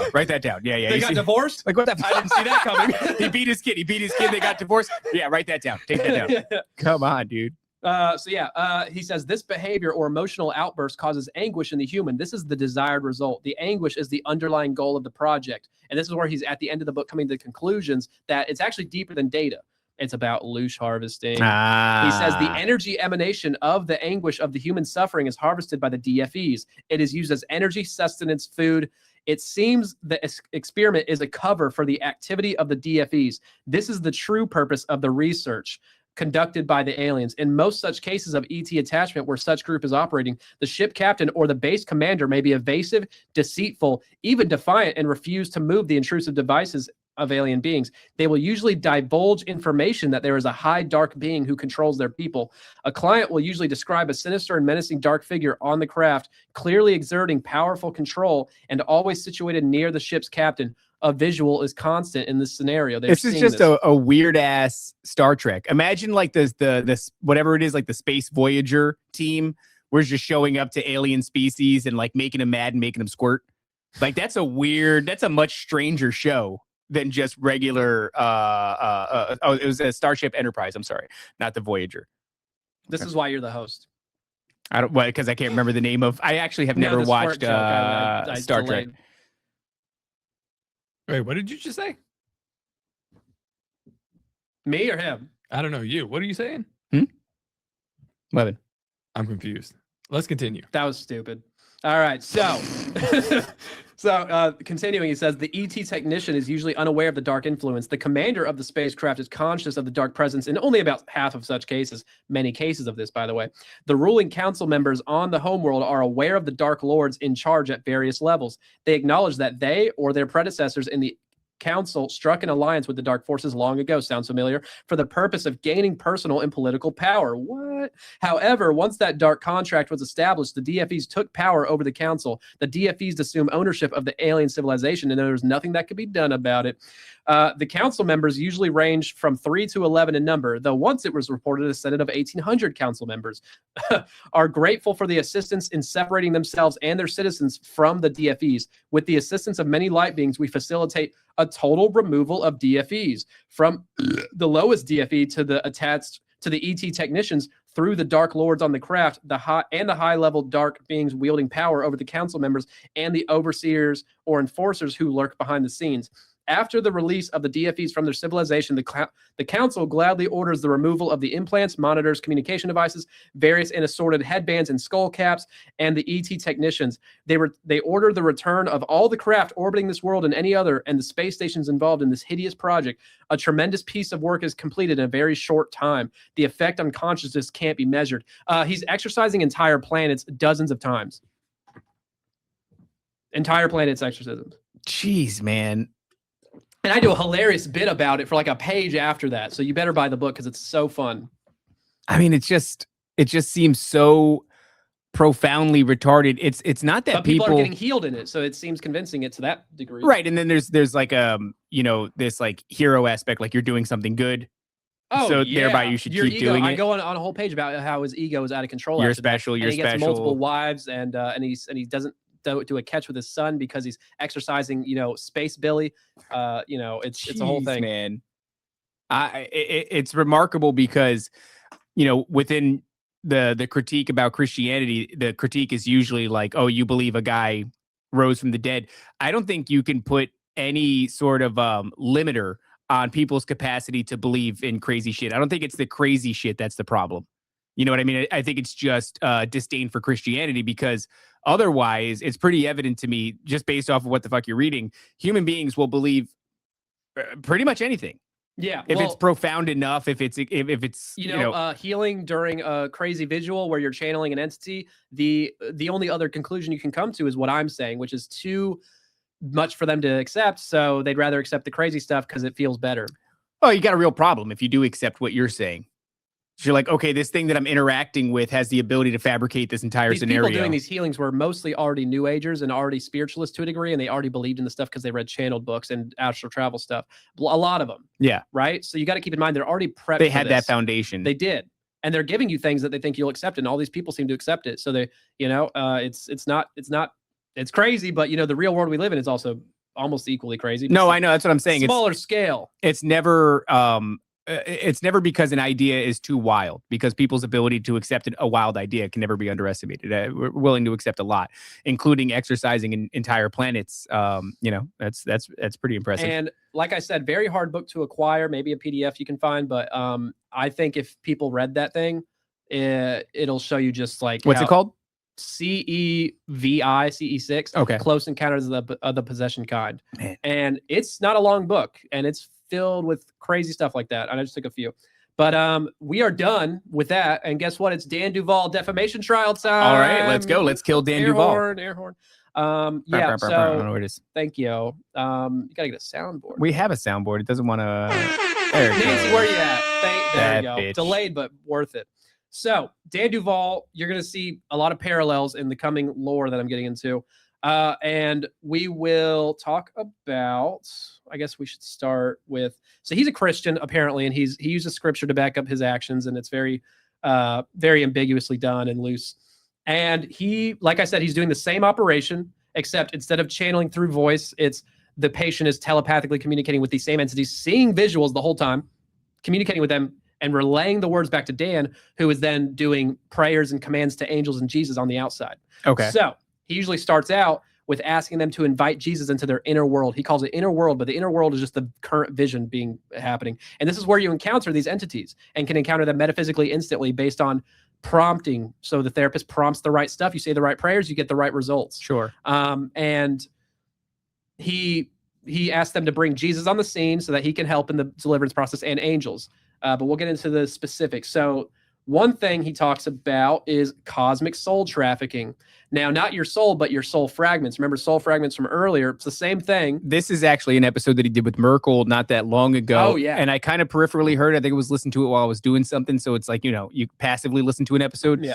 And I don't remember too much about it, but it was like trafficking soul fragments in the Who's second doing the heaven. trafficking, though? Do you remember? No, I don't remember who. Aliens, literal aliens, not demons. Literal aliens are doing the trafficking. Now, maybe demons too. I don't remember, but I know it was for aliens for sure. And they're selling it to other planets and solar systems. And why would they want our soul That's fragments? what the fuck he was saying. They're selling. Like, I don't know if it's for money. I think it's for, what was it for? Nocturnal It's like emissions. I think technology too and stuff. I don't want to say. I don't want to. But there was an exchange. They were exchanging it. Okay. It's traded, and I don't know what for exactly. He might have said it, but I don't remember. Okay. And he talks about this and says that, what does he say? He talks about, soul fragments plenty, and they are traded so that the people getting them can now influence you from a distance, just like everything else. Now, why would they care that much about that? Oh, for the scientists, aliens gathering data, that makes sense. But he's already exercised multiple planets of these aliens, and we still got endless amounts of abductions happening. So that's weird, and interference. So, I guess he didn't get the right alien, demonically possessed alien groups. So he talks about soul trafficking, but in the SRT lore, soul fragments are never talked about as a trafficking organization. When Dan Duvall has witnessed over 100, he says, of people claiming this, and he says he finds them in locations such as in the rings of Saturn worship, weird, in the Pleiades, in the Orion area, where the Nordics. Wait a second, dude. Hold on. Dan Duvall is saying that he is. Where is he going? Said. Where is he going? He's going there astrally? No, he's not going there. His patient, in their mind's eye, is having a remote viewing type vision, out of body sort of, but it's more remote viewing style where they're getting a vision, and they're seeing themselves and their soul fragment locked up, sometimes in dungeons on other planets. He says he finds them on Sirius colonies in space. He says he finds them in mining operations off planet, which, by the way, secret space program correlation right there. It's the same lore they're pushing. Now, Seth, what's the name of this technique that he's claiming to use? What exactly is he calling it? Prayer ministry. It's just no. Is there like a video of him doing this, or is it all proprietary? Thing. I can't find a single freaking video of him doing it. Mm-hmm. I have plenty of content of him talking about his operations, and it's hard to find him talking about his actual, here's what I do and here's what they say and this and that. I had to go in and listen to 40 plus hours of his material just to find bits and nuggets scattered, because he doesn't want to tell everybody because he knows how it will be received. He is very aware of how it will be received, because he's had people call him out for being an occultist before. Carolyn Hamlet and Laura, he had a whole lawsuit with these people calling him out who used to work for him, who left his practice. He sued them for slander and libel. Well, you do have, there's a clip here. We don't have to play it, but would he have an issue with what you're saying? Like, it seems my God, he would poop his pants. But are you defining it accurately in your opinion? Yes. Okay. If there's parts that I am slightly off or not sure about, I will say that. But okay. I have verbatim quotes all throughout the book, and I'm going to get into the quotes directly. But it took a while to accumulate all this, because I had to write notes while listening to him talk constantly. When I heard anything that was like, this stands out as very sci-fi and aligning with other things, I wrote it down, and then I just examined it for this is, I mean, even on the confessionals, his entire episode is titled, "Is there a fallen angel network trafficking human souls in the second heaven?" No. But but just to your point, yeah, the shit that you're saying, it sounds crazy. Well received by a lot of people and Christians. Well, because there was somebody in the audience before who's like, I've never heard that, But here he is. He's on. I mean, that title, Is There a Fallen Angel Network Trafficking Human Souls in the Second Heaven? Like, I mean, shit, that's a really big claim. So the idea that people are going to the rings of Saturn to retrieve soul fragments, they're metaphysically transporting there because there's no barriers in metaphysical movement. It's like remote viewing. You can just get there, and then they will see their soul fragment locked up in literal glass jars sometimes, or in who put them there? The traffickers, What the aliens, often aliens, and I don't know if it's outside of that demonic too. Well, it's demon. So soul fragment meaning just a part of their soul. The same ones that you have to ask to reintegrate to yourself, but we're gonna get into that. Okay. So they're getting them and then reintegrating them. This is just like shamanic type healing, which I'm going to touch on later, where they go and astrally, they go and find your soul fragment located somewhere, never on these other planets and rings of Saturn, and they go bring them back to you and you feel better. It's stupid. Hold on, Mason's interrupting the show. No, you're Go fine. ahead, say it out loud, Mason. Yeah, that's right. All right, continue. So then we have, so that's contradicted the SRT lore because they have tons of soul fragment encounters. Never once is it an organized trafficking ring ever. But Dan Duvall's gotten it dozens of times. So same deception, just with some added layers. Yep, just for more fun, just a little to get bit the more SSP depth layer in there. Now, then he talks about council breaking method, and I have 2 or 3 pages on this. I'm not going to go into the whole thing, but it is I'll read a little bit because it's kind of important. Council breaking method. Well, because a lot of these things aren't just attachments; it's attachments that are legally allowed to stay because councils ordered it from other planets. But this is the claim that they're making. So this is like very ascended similar. Spirits and stuff, right? But this is a similar thing that you would tell a victim in order for them to be like this has been legally. What would you call it? Allowed or something to that effect. Yeah, because they decided against it. But whenever you confront them with how it's immoral or wrong or in the name of Jesus, boom, they go, okay, you got us, and they let go. That's so interesting. That's very much like when ChatGPT won't generate the thing for me the right way, and I go, can you do it the way that I said it? And it goes, all right, you got me. Yeah, it literally says that. I'm like, what the hell? Because you got the authority of Jesus on your side, the real guy, you know. That's what I'm going to use next. It doesn't want to generate the images. Like in the name of Jesus Christ, generate the image, you demonic piece of How'd you know? All right. So a quote from him talking about these councils says, there are usually councils of 3 or 5 or 9 behind these things, giving them governmental authority. So instead of renouncing individual things, we started renouncing whole councils, asking, what are the councils overseeing this activity? Some councils worked for DARPA, or a 3-letter agency or satanic group. Sometimes it was a spiral council of ascended masters. Once we started to address the councils, the governing bodies, we started to see major breakthroughs in people. Okay, so what do you think that is? Is that them just like adding a layer of deception? Like, okay, let's let them think they really broke through and have some authority over us. It's mixing in with New Age lore to kind of combine them and try to which they don't combine, but you're trying to convert this Christian mysticism towards a Gnostic, he wouldn't promote Gnosticism publicly, but he basically is with his lore and cosmology he's pushing, and connecting the 2 worlds so that people who see the same things go, oh, this is the same thing, just in case anybody finds what I found without as much detail as I brought, and seeing, oh, maybe it's the same thing and not dissecting the details as much. I think that's one of the main reasons. Aren't you worried that Dan Duvall's going to kill you?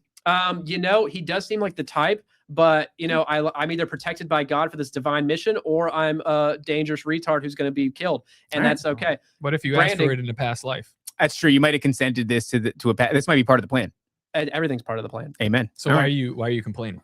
I didn't complain. He said, I'm going to get killed. I said, okay, that's fine. That's true. I mean, trying to trap me in my own words. It's just kind of like the tone of your voice. But keep in mind, the people getting this, the patients are getting a vision of being taken to a council chamber or encountering beings they perceive as aliens, hybrid entities, interdimensional beings. And the client may describe what the entities are saying or claiming, saying, it's been assigned to me since birth. They're showing me a contract, familiar. There's a lot more on that, but I'm going to skip ahead because I just wanted to get into that. Just once again, it just reminds me, though, of Colin's story where it's like, you consented to this long ago. Right. Okay, interesting. There's an interesting theme. Pre-Adamic memory, not your past life, because they're not the same thing. Right. Now here's a really blasphemous one. This is where Duvall admits most of his methodology originates from channeling entities claiming to be angels. And here's a conversation that he claims to have had with the Jesus Christ, summarized during an interview. So this is him verbatim, but he's describing. Wait, who's having this conversation with Jesus? Dan Duvall. Oh, via a patient channeling it, but not. Okay, cool. Yeah, I want to know what Jesus has to say. So Dan and he's Duvall very- claims to have talked to Jesus through a pit. mostly angels, but often Jesus.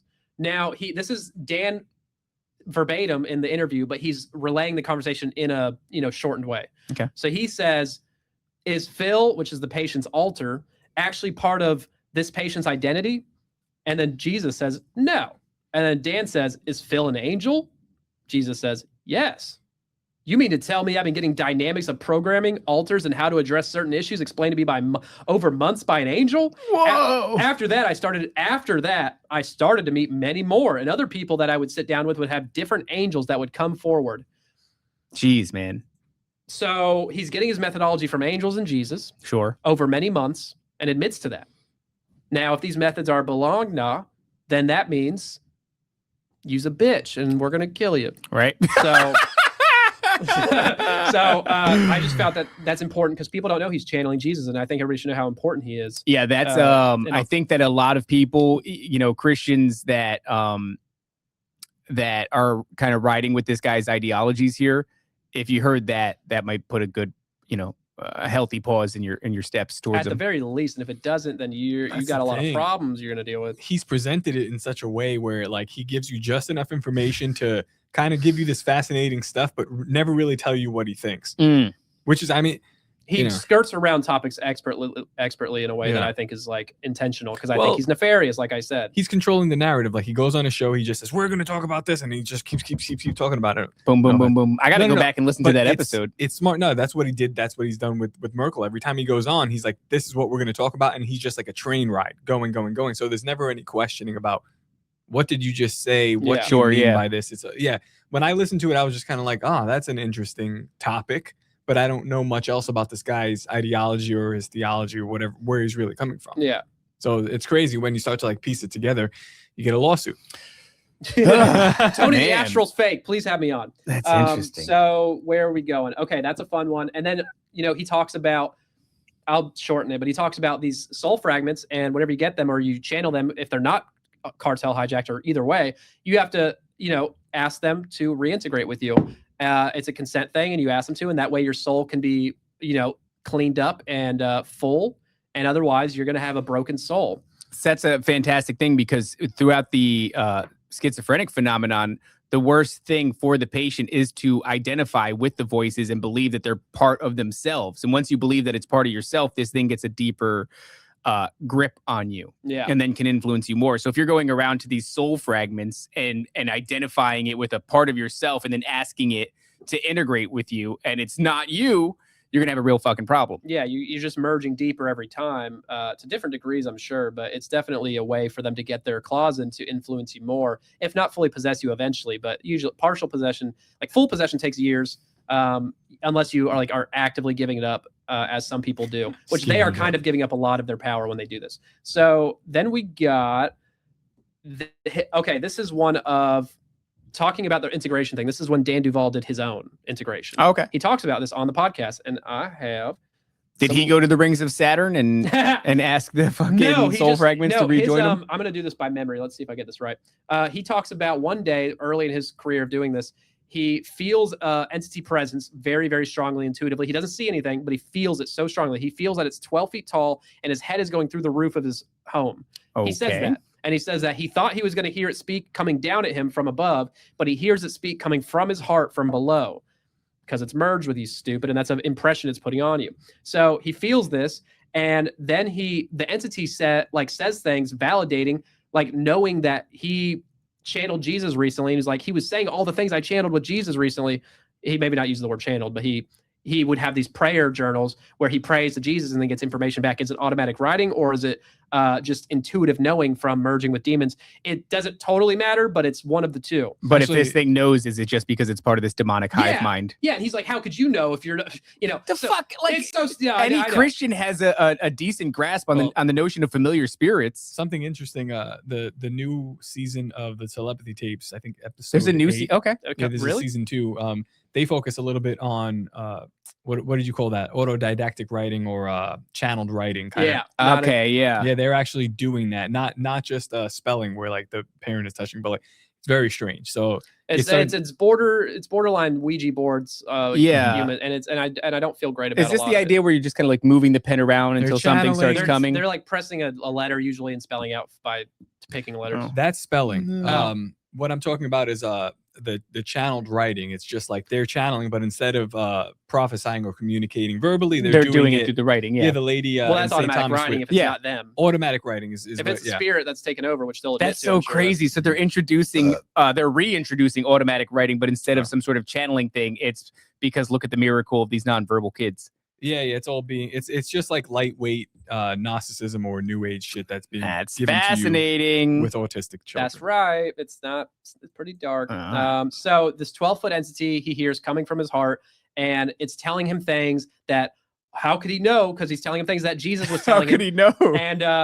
And it's basically a repackaged higher self kind of thing. But it's This his is soul. Dan Duvall. All right, once again, I'm sorry. This is Dan Duvall. Yes. Okay, go on. Yes, he go said on. that after he invited the spirit to indwell in him to come to be a part of him, which is if it's your spirit or your soul, you're already there. Where Why- did you hear this? Yeah, where does he say said this? he said it in his podcast on the Deep End, if I can say that. Or with Taylor Welsh. Yeah, Okay. Yeah, you can say you blapped me last time. I didn't know if I should say it. No, uh, yeah. Well, Don't yeah, say it again. it was on his second appearance, maybe his first, but it was on his first or second. And now I don't have the verbatim quote here, but I definitely have the verbatim information as I've documented everything immediately after watching. I do have some quotes actually. He said, "This entity is my own spirit." That's a quote I put in here. And he says that he hasn't had a spiritual drought once since this encounter, and this led him to ask us more and more information. So it sounds like he merged with the demon, who now has more rights to influence you and deceive you. That's what I would say.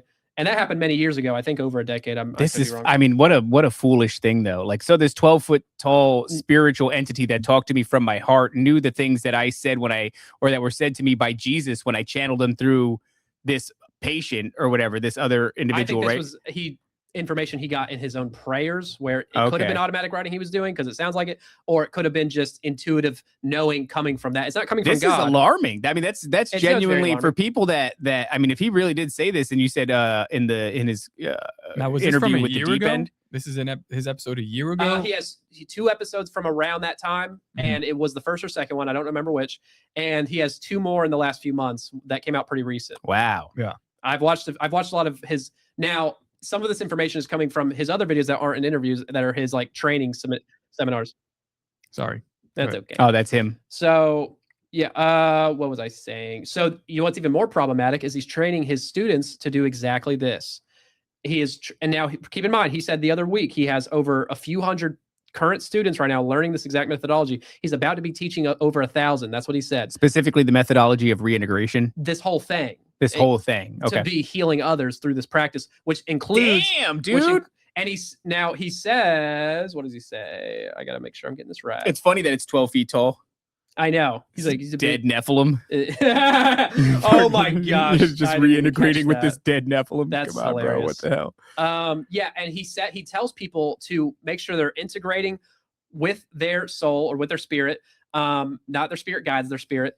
And he claims that if you do, he says, and I quote, he's Well, while you look for that, I just Yeah. want to say, where in the Bible does it tell you to seek out fragmentations of your own soul? that's a great question. and then consent for them to reintegrate with you. I mean, that's fucking nuts, man. He says, this is a quote. He says, if you do this, he says, your prayer journal will begin to look like the book of Revelation. What does that mean? The fuck does that mean, dude? So he provides no warning about this, distinguishing from potential spirit guide, demonic deceivers. He has no warning, like, hey, by the way, make sure you do the right spirit, because otherwise it's going to be Right, that's what I'm saying. We know within Doesn't the bring it up. spiritual Doesn't realm, bring it there's up. all kinds of deceptive spirits. doesn't bring it up. How do you arm people against the deceptive spirits that try to present as positive ones, like all this shit? You take away their guns, you set them on fire, like Dan is doing. Jeez, man. So he's training hundreds of people to do this right now, and they are going to be having their own patients pretty soon. And then here. each And one then is going to it's- train 100 people. This is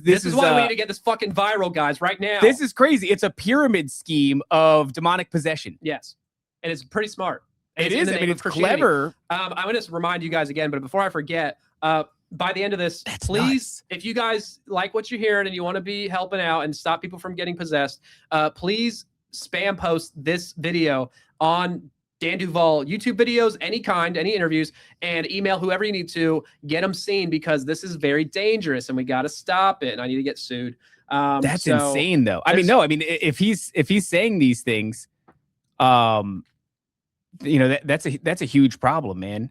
I know this stuff. That's a huge problem. That's why I started writing this book, and that was the first thing I said. I need to write this because of this fucking guy. You're gonna go around find fragment. Dude, I want to know what the biblical basis for that is. That there is fragmentations of your soul. He provides biblical stuff for other things, but not for that one, because there's no way you can even fake that. I feel like, and then to Maybe go he does, but around I've not seen it. and ask them to integrate with you. Yeah, you have to ask them. I mean, like everything that we've learned about consent and permissions, and I mean, you're literally you're jumping over all the steps that you could unknowingly consent to demonic possession or oppression, and you're going straight up to it and asking it to integrate with you. What exactly does he say about this 12-foot giant? I don't have the verbatim quote, so I don't want to say for sure, but I have the overall story. And it's that it showed up one day. He feels its presence. He knows it's big just by his intuition, which they're providing. And then he thinks it's going to speak from above because he's feeling it's right there, invisible. But it comes from his heart because it's an entity inside of him or merged with him. And then it says, he doesn't tell me the words. He just says it says things that I was getting information from Jesus and writing in my journals. And of course, they would know about that if they just have, metaphysical eyeballs and are around him, right? Let alone merged with him and can read his mind. So it validated that, saying that you're doing all the right stuff, keep going. And I don't know if it asked to merge with him or if he just invited it because he intuitively thought that was the move, which intuition would be driven by them at that point. Sure. But either way, I don't remember for sure. I don't want to say, but either way, it happened. And he teaches people to do this. I've never listened to any of this guy's stuff. If this is what he's going around and saying, like, this is fucking crazy, man. It gets crazier. We're moving. So this is where I told you how he doesn't channel directly, but does the Ouija board thing. But this is where I think that might be not always the case because of his quote. This is a direct quote from him in an interview. He says, "We encourage the spirit to come forward and the spirit to be present. And then I start asking the spirit questions. Sometimes the spirit comes to the session and actually has memories. Sometimes Jesus is pulling the veil back of amnesia on the spirit and the memory is coming in as real time as we're working through something. And the spirit will either begin to show the soul a movie of what took place, pause, or tell me outright with the person's mouth." So he's going into sessions and he's asking spirits to come forward. Yeah. I mean, that sounds like a seance. Not done. Sorry, one sec. One of those ways is the spirit communicating to me its history and what happened, sometimes with deep shame. But he said before that, he says, and then the spirit will begin to show me the soul the movie of what took place, vision, and tell me outright with the person's mouth. That could be just a slip up, or is that a Freudian slip of him saying, yeah, sometimes there's voice channeling? Because he just said they tell me with the person's mouth. I may be looking into it too much. They tell me with the person's mouth. It's important, but he said that in like off the cuff, not thinking about it in an interview. And I think he Freudian slipped and might be admitting to actual channeling. I don't want to say for sure, but it definitely is words he said. And it sounds like he might be lying. And that's why he doesn't talk about his process of channeling too much. And he talks about it as, oh no, they're telepathically communicating and then relaying it back. I think that happens, but I think both might happen. I struggle to see how else you would interpret. I mean, yeah. It doesn't matter if he's channeling that way or not. It's just a no. But I'm saying, like, if you were to be very gracious here and say that he didn't accidentally say that and that we're just misinterpreting it. So how else would you interpret a spirit speaking through the individual's mouth? That's a good question. I don't know. I wouldn't know how else to categorize that except for channeling. Well, he said it. Maybe he just slipped up, but it's a weird slip up. We got more. So he has. So now we're getting into the more spicy stuff, the pre-Adamic memories. No, I lied. I'm skipping one. I'm going right back to a more retarded one. Hold on. Okay. So this is. I'm just going to explain. I'm not reading it, but he talks about one testimony where he was doing a healing and. In this, the person's having a vision and they're relaying the vision of what they're seing. Do you happen to know where he's talking about this testimony? Just like, what do you mean where? Oh, like what it was on? Yeah. Where did you find this? Just for posterity.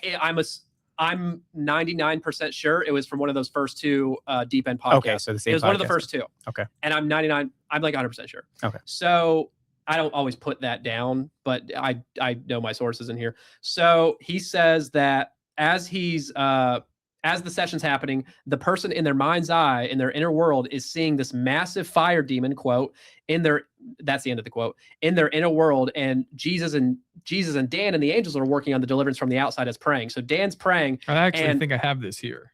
If you find it, pull it up. But let's pull it up. Here we go. I want to see if it's the right moment because it should be. One It is motherfucker's comfy, bro. He's laid Oh, back. yeah. He's comfy as hell. Yeah, He's like, so there I was with Jesus and the angels. Yeah. Abilities that my soul lacks. I'll give you one example. I was in a session with a person, right? And I think. and they saw all of this in the spirit. There was a series of opposition that was coming against them. At one point, they see this massive fire demon. And Jesus says that angels are working with us as we're working through their inner world and outer world and all the things that are coming against them to clear and to deprogram and to heal and deliver. Well, there was a certain point where this massive fire demon, they saw coming in, and I prayed about it, but they in the spirit world are seeing not an angel, my human spirit. So now my human spirit actually came into their view, fully armored. He's running across, tackles the fire demon, and just starts punching it in the face. And I'm sitting as a soul. I'm like, yeah, that's right. I'm doing that. But I'm not doing that. My spirit is doing that. Okay, whatever. We move on with Jesus and the angels. 15 minutes later, they said, Daniel, you won't believe this. I said, what? They said, I still see your spirit punching this guy in the face. He's not even conscious. I'm like, yeah, that's right. That's right. That's exactly. Look at this smug bastard. Because my human spirit is a warrior. And there's a lot of warriors that are listening to me say this right now. They're all getting excited. Because they're like, yeah, get them. And I want to do that. And like, you will, but that's, so that reality is independent of my soul's experience. So then I began to explain, okay, what everybody needs to understand is that when you begin to understand human alignment, you have a house. That's pretty you mature. have the head of I'm telling you the truth here. Okay, all right, I just got to say, for anybody who's worried about the disparagement of Dan Duvall, I think he does a fair job of doing it to himself. I mean, that's got to pay attention. That is, you got to pay attention. That was like, he just said his warrior spirit body was beating the shit out of a fire demon. Sounds badass and cool, man. It sounds so cool. Sounds like this guy just got done playing Skyrim and was like, you know what, it'll make a good story. His pre-Adamic warrior spirit. No, body. well, not that right now, but that's just his spirit, which is the same one he probably merged with. And, and it is wearing, metaphysical armor and tackling and punching. It's all armored up. Yeah, my metaphysical spiritual warrior is made of hot dogs. You see how pleased with himself he was in that video, bro? Dude, he was pleased with himself. Did you see how uncomfortable the laugh was by the other guys? They were like, but he feeds into everything he's saying. He loves it. He thinks he's a prophet. I'm telling you. That's crazy. And I don't think Taylor Welch is a nefarious guy, but he's definitely, his discernment's way the hell. Well, it's hard. I mean, what are you supposed to say? Like, he's done 4 interviews with this guy. And probably start calling him back. There's a lot of. I'm getting to it actually. Let's keep moving. No, please I'm continue. Going crazy right This kind now. of shit brings in the views. So like that's why he's doing it. It's fun. Yeah. Oh, I'm having a good time. It's like Nathaniel Reynolds in a way. Dude, that's what I was gonna say. Yeah. I was gonna say Nathan Reynolds. People get upset whenever I say I'll strangle him with my hands. Yeah. I mean, that's his full fucking name. Yeah. Okay. That's fine. Listen, I don't know much about the guy, but yeah, he brings in views. I understand why people talk to him, but I just my spirit rings. When I do hear recoils when I hear that. I go, oh, you dude, what? Your spirit man beat up the big. Oh God, no. That's fine. That's fine. Let's hear more. Let's hear it all. I'm actually gonna probably bring up maybe the most retarded story of his, or at least one of my favorites, and it is I call the Super Soaker Jesus and Childlike Altars. I'm sorry. Just shut up. So basically, Dan says, and I'm paraphrasing a little bit, but he says, you will find the soul fragments of yourself in this inner world, in the visions, and you'll see these little childlike altars, and they're like you as a child, and it's really creepy. Okay. And to, alongside integrating, I don't know if it's the same thing, but sometimes he will ask Jesus to show up and give the soul fragment altars, metaphysical, of course, water guns filled with living water, a biblical term. Give them water guns, and whenever the demons show up in the inner world, the little childlike altars will spray the demonics characters with the living water gun, and they will get them to fly off. That's a real thing he says. So as you're saying that, I'm thinking about some of the more fantastic stories that I've heard. And this is Haitian shit. Like, now that I'm thinking about it, this is very third world being presented to us. He promotes Yeah. the mermaid world stuff through these false memory implantations too. I don't talk about it in my book, but it's a big deal. This woman had like a 5-hour interview about being a mermaid and talked about the whole hierarchy in so many details. It's like SSP but water. He was on Blurry Creatures talking about mermaids, wasn't he? I didn't No. watch That was one. the guy who actually like saw that mermaid thing on that ship. I think. No. Oh, this dude did this too. It's water SSP. I'm telling you. Yeah, I think it was Dan Duvall as well. They talk about mermaid. So hierarchies. he just sees it all. Look. I don't know. I just want to, before we go any further, say Mermaid like hierarchies. Is that They a talk word? about it like when you upgrade, your mermaid tail turns into an octopus Okay, I tail. can't. Okay, I'm not joking. I simply can't. what are you talking about? There's like an SRA survivor who's a very nice woman, but she's got these false memory implantations of her being a mermaid in a basically SSP, but instead of space, you're taken to water world and you're in an alternate dimension.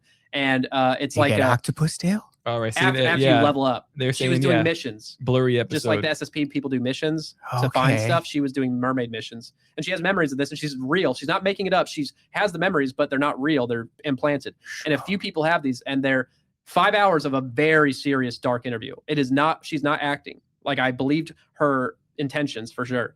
But you got to, it's on Dan Duvall's page. He interviews her for like 5 episodes. And I watched Okay. the whole thing. 'cause All I was right. stupid. I just don't want people to think that like it's the nature of a fantastic story that puts me off. Like I get it. Like fantastic things happen and people see things and all kinds of stuff, but it's just like the braggadocious douchebag vibe of my spirit man beat the shit out of a fire demon for a long time. And then when everybody left and came back later, he was still beating the shit out of the unconscious like fire. Like how cool, how epic is that, bro? Like It's very dude bro epic. Ugh, all right. Listen, I get it, man. But I do believe crazy things happen to people. I don't want No people doubt. to, yeah. I worked with a lot of Haitian people. This is no different. He just has the correct skin color for people to believe it. Okay. That's He's my light-skinned. racism. He's light-skinned. It's my racism. Don't fucking burp when I'm talking. I'll kill you. That's my racism flaring up. sorry. But it's true. Yeah. That's what's happening here. All right. All right, let's continue. Wait, I'm not sorry. He's light-skinned. That's the thing. All right. So now we're at pre-Adamic memories, and okay, so he can access via these, trance states. People can activate and find their pre-Adamic memories, or Jesus will show them the movie of it, of course, like he said. Pre-Adamic memories as meaning in pre-Adam existing. right, So and before so that, is in the that spirit, them in the spirit, or is that an ancestor? not an ancestor. It's them. It's their spirit before they were incarnated as Okay, a human. gotcha. It's not like a human on Earth in a pre-Atlantis type civilization. That's kind of like Mormonism, like a lot of more. I'm not saying that this is a slight. It's just like they think that they agreed to come here to some extent. Yeah. Which maybe we did exist in some way, shape, or form before we came here in the physical. Maybe I don't know, but God, I'm not against the idea. I lean away from it heavily though. I knew you when before. Wait, what was it? God God says you before you were formed in the flesh. I knew you, but that could mean also he's not subject to time. He knows what you're going to do. Yeah. The book of life is written. That's what I think it could be easily saying. Sure. In a logical. But I could see how you could take that and then inform this other worldview of good like thing scripture is very poetic and easy to twist because of its allegorical nature at times, and that's I think it was semi-intentional in the writing to not. Oh, episode 209, The Marine Kingdom with Dan Duvall. There's 5 episodes and they're crazy as hell. Really? No, And they're they're talking insane. about the blurry creature. Yeah, Blurry Creatures, Wow. episode 209, The Marine Yeah. Kingdom. Thank you. The last time You got to be a member to see any of their shit. I think last time I checked. All right, so pre-Adamic. Yeah, pre-Adamic memories, and now they No, can access you just these. have to have the correct line of thinking. Right, or or the correct hat, So they whip. say. Yeah. Now, some of these memories allegedly involve, quote, powers of darkness using them in the spiritual form to conceive children, talking about pre-Adamic Nephilim, spiritual ones, which is, okay, he's pro-Nephilim, or not pro, but, Yeah. well, essentially is. But, supporting that story. But he's talking about pre-Adamic Nephilim in the spirit and these past life memories. So many people apparently get these memories of them being, their soul was captured by other souls, demonic side, and used to, basically do a breeding farm for pre-Adamic Nephilim, which, Interesting. what do I know? What do I know about the mysteries of the universe? I'm just a Sure. little boy, but like it makes sense that it's retarded and made up. Right. So now keep in mind, you have all these new age therapists who have been for a millennia accessing past life memories in these hypno-regression states.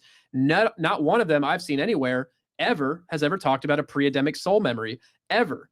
And Dan Right. Duvall never accesses past life memories. It's only pre-Adamic soul memories. So why is there never any overlap? Is it because the prompting is just so incorrect that they don't cross over? That seems a little bit too good to be true.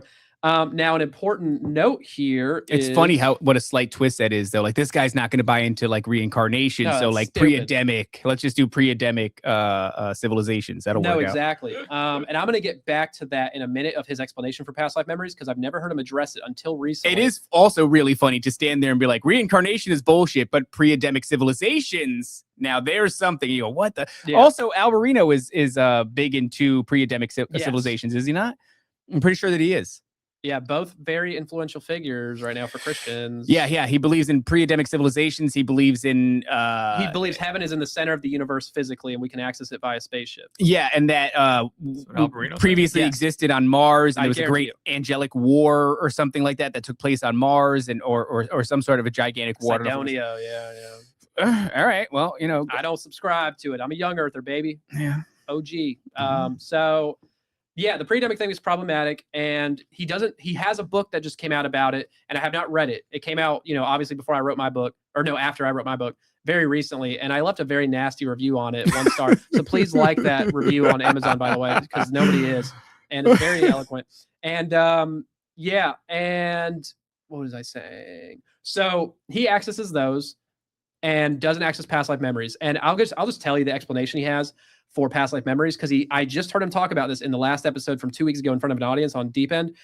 He literally says that when he's asked about, well, how do people access past life memories? And good question. And he's like, oh, I believe they're real memories, but they're not of your past life. They're ancestrally locked in your DNA from your ancestors, which I'm going to explain here that if you've done any research into reincarnation like I have, the biggest database you can find is Ian Stevenson's work. Now, he's not regression based. He's going to the children who are having them at 2 to 4 years old, these Sure. memories, and they go and interact with the past life family if they live close enough, which in most cases, in his numbers, when you take the math of it, reincarnation, there is a maximum, usually 3 years between incarnations, 1 to 3 years usually, sometimes 5 or 20. But Meaning from the point of the death to the point of the Yes. birth. but most of them are within 3 years max, most, right? So Let I me know- pull this up real quick. What do you got Yeah. here? This is the segment. we're talking about. I don't believe that is actually what's Oh, thank happening, you. but I do believe that people do go to these hypnosis things, especially in New Age practices, and I'm really trying to understand what this guy's saying. Yeah. as Thank you well. for back Well, it up so I don't sound far, like it's I'm like making every it up. time you've shown us, this is like pretty shocking shit. But yeah, let's let this rip. Yeah. they discover past life memories, or what they're told are past life memories, or what they believe to be past life memories. And then it's like this juxtaposition. It's like, well, I want to be Christian, but before I became Christian, I had this. So now what do I do with this? Mhm. I have a few answers to that question. Make some If shit you're up. comfortable with it, I don't want to send you home with. And the an question open is, can of what worms. is the past life experience that people are Like, experiencing? why does that happen? Oh, why does it happen? Okay, got it.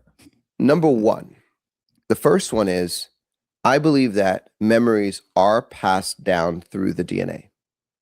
And so I think this was actually told to us in a series, a video game series, and then it followed on a movie. It was called Assassin's Creed. Oh, you fucking Ooh. come on. The whole dude. theme of that is you play a character that's actually in a lab, Mhm.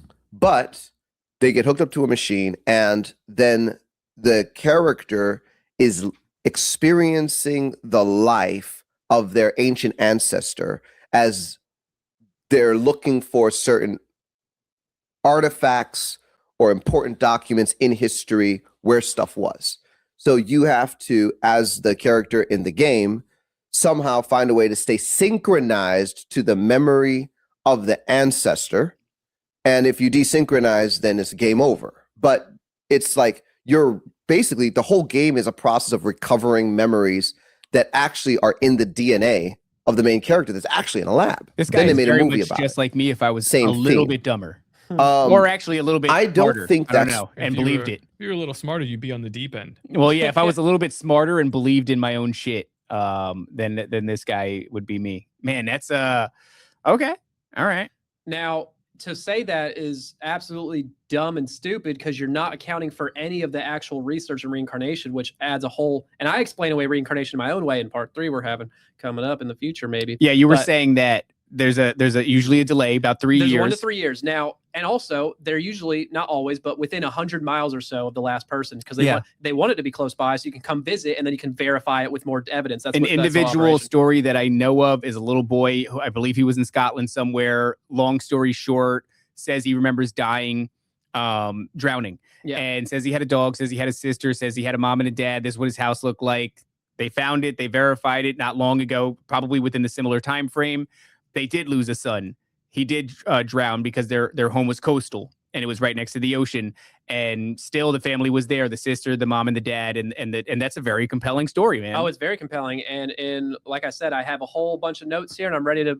In my chapter 5 breakdown in my book, what incarnation? That's what I call the 5th chapter. That's a pretty good chapter. Thank you, because it's a double entendre. I Like see what what you did there. incarnation? Like reincarnation? No, I It's got like, it. What incarnation? You know, it's 2 things in one. Yosemite, Yosotomy Sam. Who got called Yosotomy Sam? Oh, that's crazy. Scotty, the dude with the mustache that a faceless attacked for a while. Oh yeah, I forgot what his issue was, but somebody called that motherfucker Yosemite Sam. Oh my god, crazy.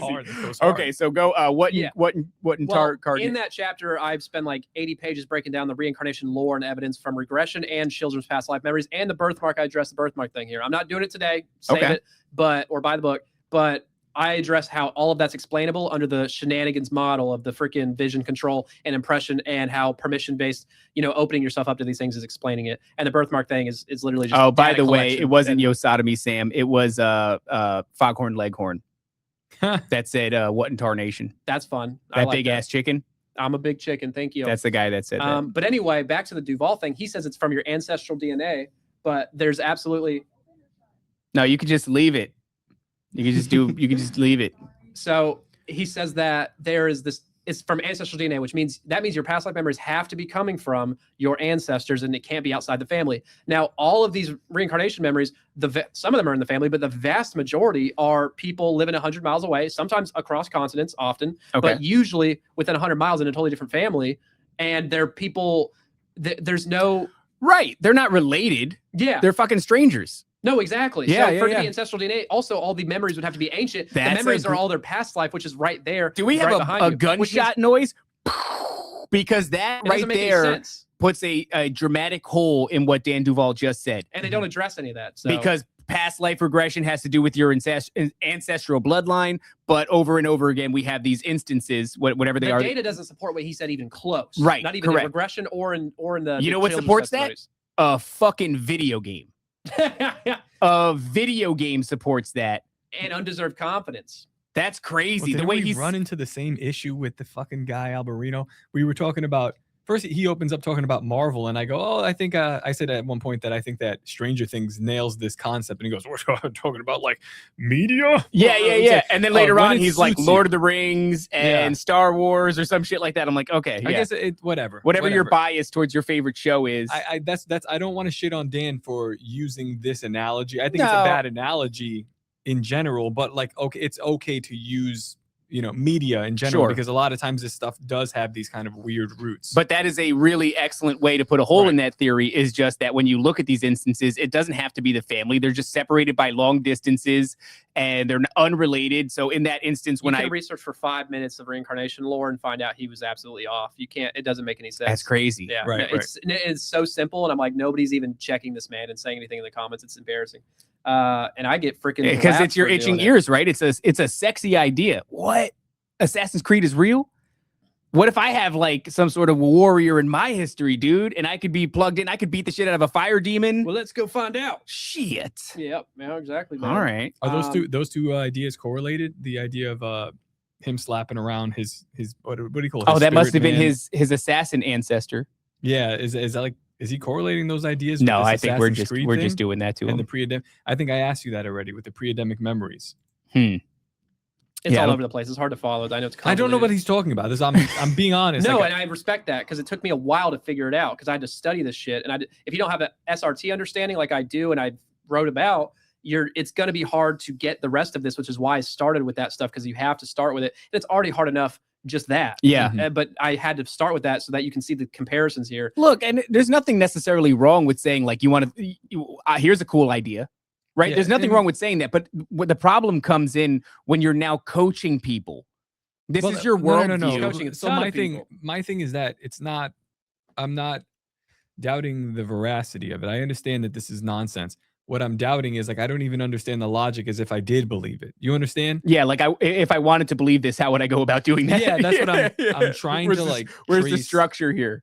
I'm Don't trying to fool dissect myself. it. Just trust Yeah. the prophet like these people have. Well, like I said, man, once you start, like it's okay to have these. I have a lot of wild ideas. I'm not training people in a method about integrating soul fragments. Soon to be thousands of people. and then telling them to go forth and do the same thing to other people. Yeah. That's a crazy thing. In fact, I'm constantly warning people, hey, things that you interact with in the spiritual realm. I like L.A. Marzulli's take where it's like rebuke first, ask questions later. Yeah, You know what I mean? An Like, angel won't be offended by you doing so. right. The angel's not going to be like, dude, what? In the name of Jesus? Come on, bro. Why you got to do me like that? Like, come And on. If he does, that's a red flag. That's man. crazy. So, yeah, there's plenty of this stuff, man. I'm only picking out individual pieces from the book that I have, but there's so many more. Duvall's personal visions are important because they initiated a lot the pre-Adamic stuff. I would like to hear, let's hear about his personal What visions. page is this? 93.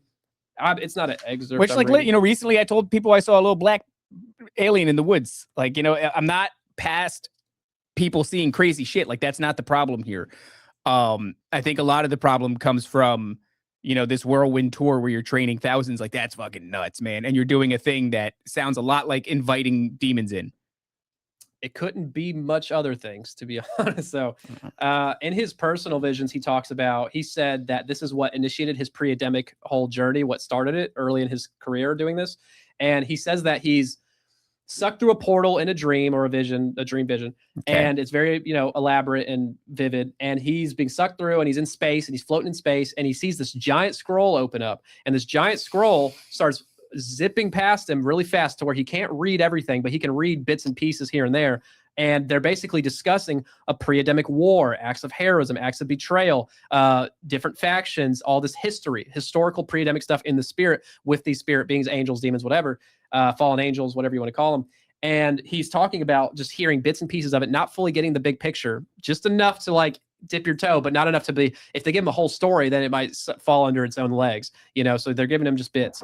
And then he is transported to speak with the Holy Spirit, which he said was one of the most pleasurable experience of his life. He said, "Oh, it just felt so good." He's saying stuff like that. Wait. Something compels him to communicate with the Holy Spirit? No, it then communicates with him right after that scroll. Oh, thing. so it shows And him then the scroll. is telling him these things. Okay, gotcha.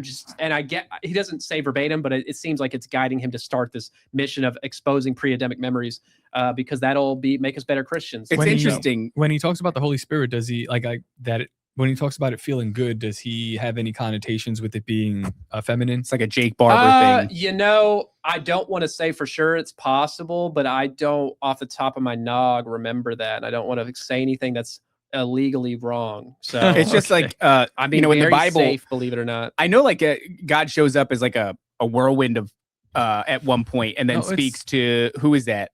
Anytime somebody correlates the Holy Spirit with the feminine. No, feeling yeah, or that's a big entity, alarm. Yeah, it's usually a deception. So Made that's me what feel I'm- good, I'm man. going to say always. I'm just wondering because it seems like Almost God every single speaks time. in a small still voice, but the opposite seems to be happening here. He's whisked through a portal, transported to space in his mind, eye, whatever. Yeah. Shown an unraveling scroll with groundbreaking information, and then the But Holy lacking Spirit comes in detail. and be like, "Let me debrief you Basically. on what you just saw." Essentially, he glosses over the story kind of quickly, but I recorded it as I saw it Sure. at the time, and I'm paraphrasing it now. So it's 9 out of 10, pretty close to what he said. Okay. But I don't want to say for sure it broke down every little layer, but the Holy Spirit apparently guided him on this journey, and then he had his own pre-Adamic memories, which we're about to get into, Cool. and then he starts exposing other people's. Once you get one, then it unlocks a whole bunch of them. And now you can do the work. Yes, exactly. So I will talk about his pre-Adamic memory. And actually, this is a perfect opportunity that I'm prepared for. I wanted to play the audiobook quote of his because I want people to know how silly the voice I chose for Dan Duvall is. Okay, and this is a direct quote from him talking about quote, and it's a AI Dan Duvall reading it, and it sounds just like him, I think. Okay, but I have it connected to Bluetooth, I think, right? Should be. All right. So this is I'm just gonna let it roll, and it has stutters and stuff in it, and this is a verbatim quote. So just and keep this that in is mind. one more time, just the context of what he's about to his say. Pre-Adamic general memories as a general in the Pre-Adamic. Oh, in the Pre-Adamic war. He was a general. Okay, he's a Oh, general. you'll find out. He's beating the shit out of fire demons. Yes, So and he did this on first or second Deep End podcast he did. And this is fun. Okay. Can you hear it? Egomaniacs. Here is a verbatim quote from Dan on the Deep End podcast. That's the main voice. My job in the pre-Adamic age was a general. I actually ran a military campaign. And early on in that military campaign. And this came by way of memories. Like, I actually started to remember some stuff. It pauses for no reason. I don't know why. We had a lot of challenges. Like, there was a lot of betrayal and a lot of shiftiness. People that were part of those military campaigns, the spirits, they were not so loyal. They were defecting. All kinds of stuff. So it was like chaos. And it was a process and a difficult process of tightening the ship so that we could shut down that activity and really hit a slipstream of success as we were doing, really fighting for the Lord. And in these pre-Adamic wars. Well, lo and behold, I come into this world. And it's like time to start a ministry. So what did I experience? In the early days of the ministry, like every time we got even just going for like a few months with an employee, there was an implosion. I couldn't get a team of core support people around me at all for years. Today, Junior. Bro, kind of entire... That's the voice. Of I mean, he's bought into this hook, line, and sinker.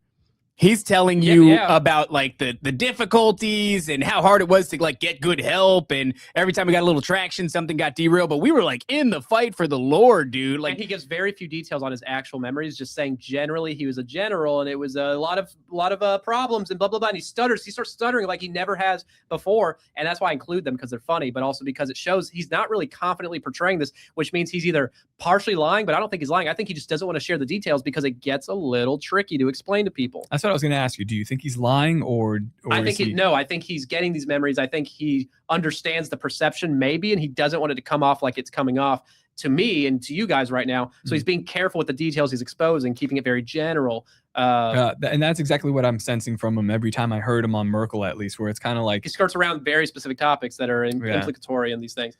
The problem isn't necessarily like whether or not you've had these experiences. The problem is when you're shown evidence, which I'm sure he has, right? There's got to be all kinds of people that are pointing out similar things and inconsistencies. Like, you know, I remember recently, I don't remember whatever dream I had, but I've been saying, you know, just because I have a dream doesn't mean shit. Doesn't mean shit. I'll share it as an interesting thing. Like if he's sharing this as an interesting thing, you go, wow, that's fascinating. But he goes like, I don't know what that means. I don't know if that's real. I don't know if I'm being shown something that's real. I'm not saying that. But this guy sounds like he's bought into this. He released a whole book on this a few weeks ago. The entire subject of pre-Adamic memories and what it means in the bigger picture. I didn't read it, but I know what it's about, obviously. And it gets into the details more. So we'll probably find more details of his story and other people's testimonies with the details that sound really out there. He's probably being emboldened as he's making these rounds, as these shows are having him on, as he's getting big right now. That's the thing. He's getting really big. So he's going to get louder. He's going to release more. He's going to say more. And that's why I want this to go somewhat level of viral so he can get shit on publicly in the public square. And, you know, we can take him down before he gets everybody possessed by demons. It doesn't work like that. I know it doesn't work like that, but let me have a it'd be dream, nice, yeah. bro. A man can dream. That's but it doesn't mean anything. Just because you have a dream doesn't mean anything. I just want to say that, you know, because a lot of weird shit is shown to you in dreams. Man, that's a guy that, you know, as far as I can hear, sounds like he believes definitively he was a general in a pre-Adamic, you know, war, and that it was real hard going. wasn't easy. It's a badass story for a short guy like him. It's another one too, where he goes, see, that's the thing. I have that. I have that short guy thing that wants me to believe a bunch of dumb shit. And I got to go like, take it easy, dude. You're just 5'7". It's not true. It's not that bad. It's not that true. No, Yeah. well, you think he's shorter than that? Oh, him? Yeah. Dan Duvall, that's a I'm problem. guessing 5'2", maybe not. Dude, if I was Getting an inch into shorter, libelous territory. yeah, if I was an inch shorter, I'd be a terrible person. Nothing, if I had to guess. I think, yeah, that's a real problem, man. That's a real problem. And then once again, just to go a step further and be like, and I'm going to teach you how to do this. And you're going to teach other people. Like, whoa, what the hell, bro? I'm almost done with Dan Duvall stuff. I mean, I have plenty more. It's just, this is what I'm including because we got some side quests after that are, and then we're making good time. This is good. But there is a Facebook group. I would love if you pulled it up. You don't have to. A Facebook group called Victims of Daniel Duvall and Bride Ministries. It has no way. I checked a few months ago. It had 180 members when I checked. Now 181 because I'm traumatized by him. And it probably has more now, but that was a few months ago. And I contacted everybody and told them about my book, and they were all very supportive and reached out to me. And I don't know if any of them bought it. What are their issues? Do you know? Yeah, there's 204 members now. This is psychotic. How many members? 204. That's not bad. And that's just the people who joined a Facebook group. How many are not joining the group that are traumatized by this man? I want to. What were some of their gripes? Are you aware? I mean, they integrated. And now they're demonically possessed. Problems being released during the session, then coming back later, much worse. Yeah. Things like that. Many such cases, right? Also realizing they were channeling, and then it led them into other mystic practices, which they had to let go of because it was not Christian. Stuff like that. You can scroll through them if you want and find something. I don't know. But that's just how many members are on the Facebook group. How many people are not joining that? Are you aware at all if I know we kind of talked about this. I just want to hit on it again, though. Are you aware at all if there's any sort of warnings coming from Dan Duvall about the arenas that people are spirits or? I mean, yeah, deceptive spirits and the nature of the spiritual realm, and entering that arena and trying to navigate it. Yeah, I've not heard a single one. I'm sure there's something, but I've not heard him mention, like, when you're trying to integrate your spirit, he never says, oh, there might be a fake little demon, to make sure you're calling the right thing, which it doesn't matter. But, I never heard him address that, or otherwise I would include it in my notes and it would have been in the book. And I remember for a fact not encountering it. Now, I didn't watch every video he has, sure, but I've watched his videos talk about integrating his spirit, many of them where he talks about it. And he never once talks about the potential of deceptive spirits ever. So that alone, because he knows the implications there. And that's why I lean towards, because all it turns into is, okay, if there's deceptive spirits, what about what you're engaging with? Well, I don't want to think about that, so I'm not going to bring it up. Right, man. Yeah. I mean, just there's so many layers of what would you call it? It's not just being irresponsible. It's being a vessel for Satan.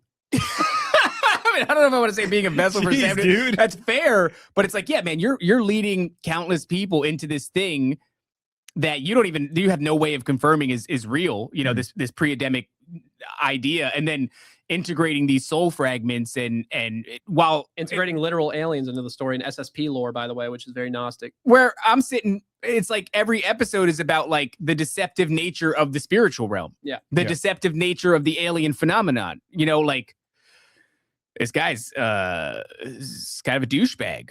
But please, you were going somewhere. I'm pretty much done with Dan Duvall stuff right now, and I had a few side quests that are important and related, and we're making good time. So we got this, and y'all can rant if you want to at any point. I give you permission. Oh, fantastic! But I want to make sure I get all this. So basically, I think this practice is nothing new. It's just the newer version of it. Sure. This is the redoing of SRT lore from a few decades ago, and that is just a redoing of ancient shamanism, which is not exclusive to shamans, but the more kind of third worldy type healings where they have these shamans who, by the way, are using trance states to contact various NHI or ancestors even for them. And their main role is healing, right? Mm-hmm. And they're diagnosing spiritual causes for these diseases, and they're banishing or negotiating with the spirits to restore balance. What was Dan's method for what is it? Is a meditative process? What do you mean? For engaging in any of this, the recovery of soul fragments, the viewing of pre-Adamic. Patient who is coming in to fix a problem goes under into a trance, they get relaxed, and then they're inviting Jesus and they're inviting these spirits. And so wait, let's put this in the most gracious way possible. Yeah.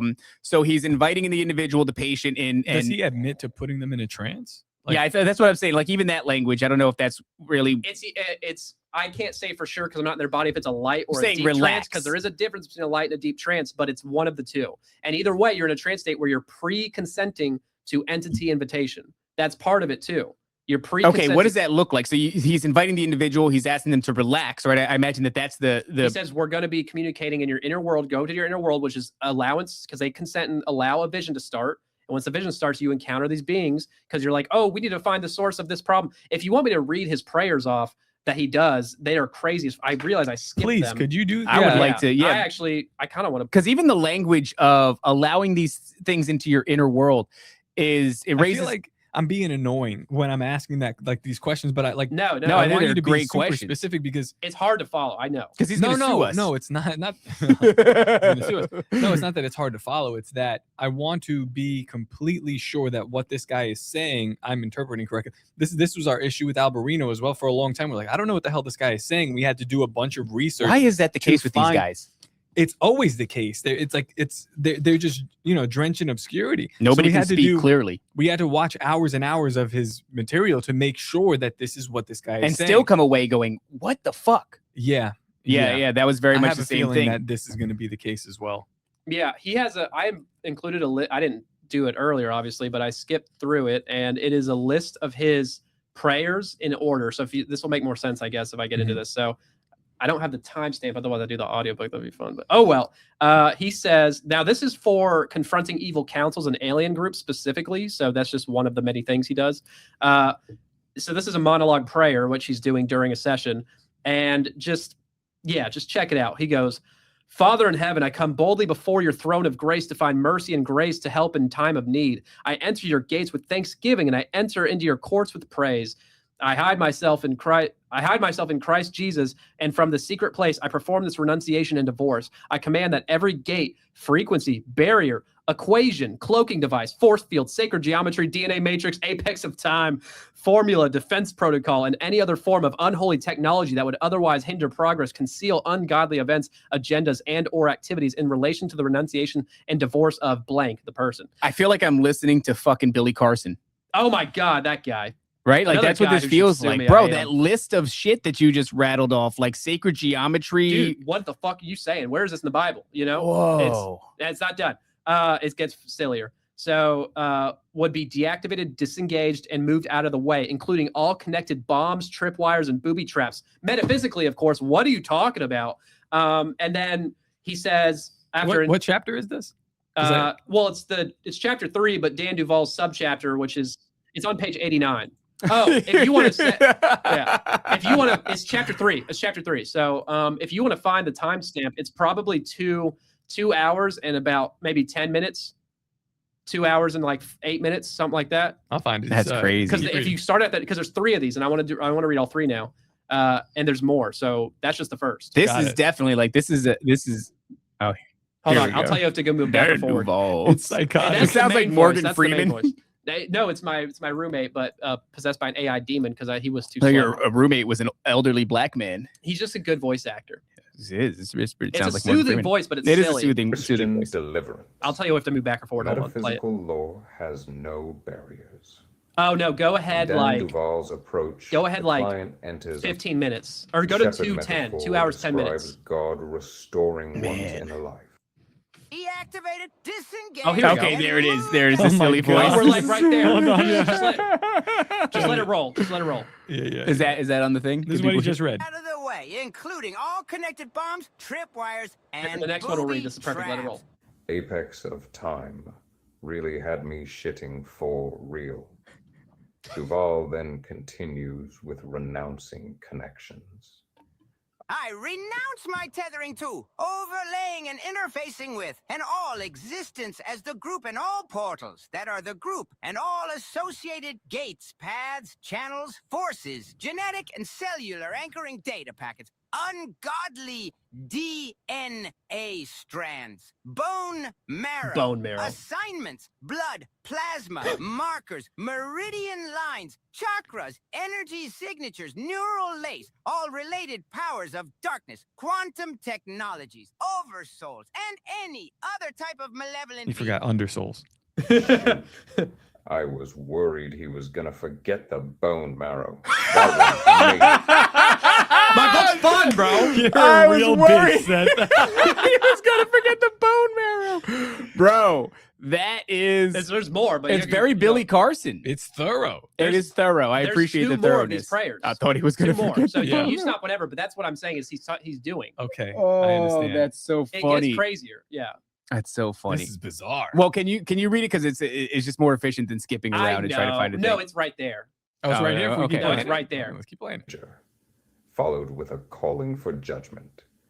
I now call for every algorithm or formula created from the listener's DNA and genetic material that is projected throughout the group to be shut down in every age, realm, dimension, frequency, vibration, and timeline, past, present, and future, to infinity. I command the immediate apprehension of all hybrids and every cosmic, artificial intelligence and technology behind those projections, and call for viruses encoded with heavenly algorithms to be uploaded into them and their computers in order to destroy them in judgment. I curse their computers with a curse of non-existence. Can't be real. Got him. I Got him.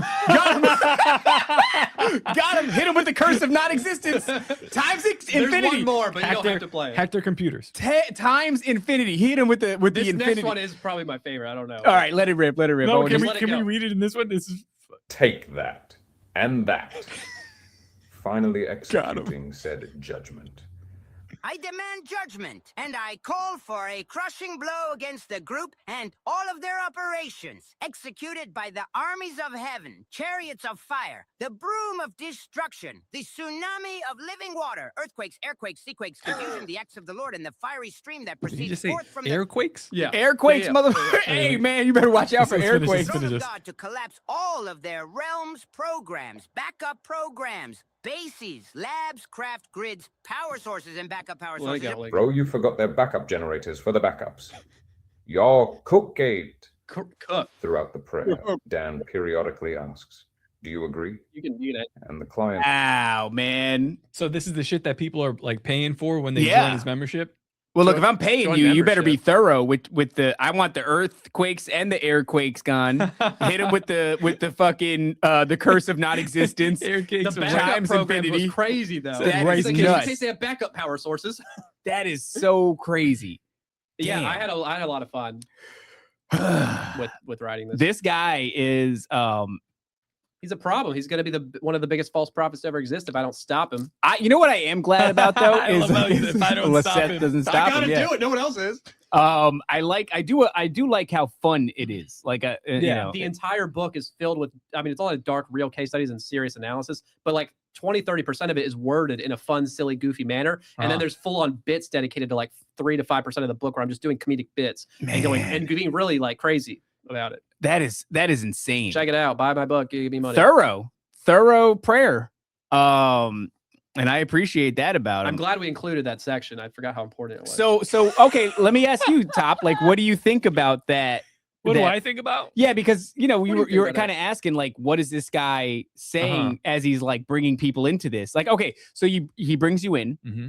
lays you down, Mhm. tells you to like chill, give pseudo trance state, relax. Yeah. Where you're gonna invite these things into your inner world, Jesus, good guy. Jesus, and then he does that. I mean, what do I think about the whole thing? Yeah, like if he does that to you, you No, go well, in there for some inner My workings. acid reflux went down, so it's all good, right? You're not going to do that to me because I'm not going to go. But I think anybody who does go, good. You deserve that. Yeah, you deserve Like, what that's, you what, get. that's what God's saying here. This is very clear. This is very clear. And if I heard that prayer, Yeah, I'd be like, all right, cool. See you later. yeah. So, but people will fall for anything. So this guy is just another new age deception that's presenting himself as Christian.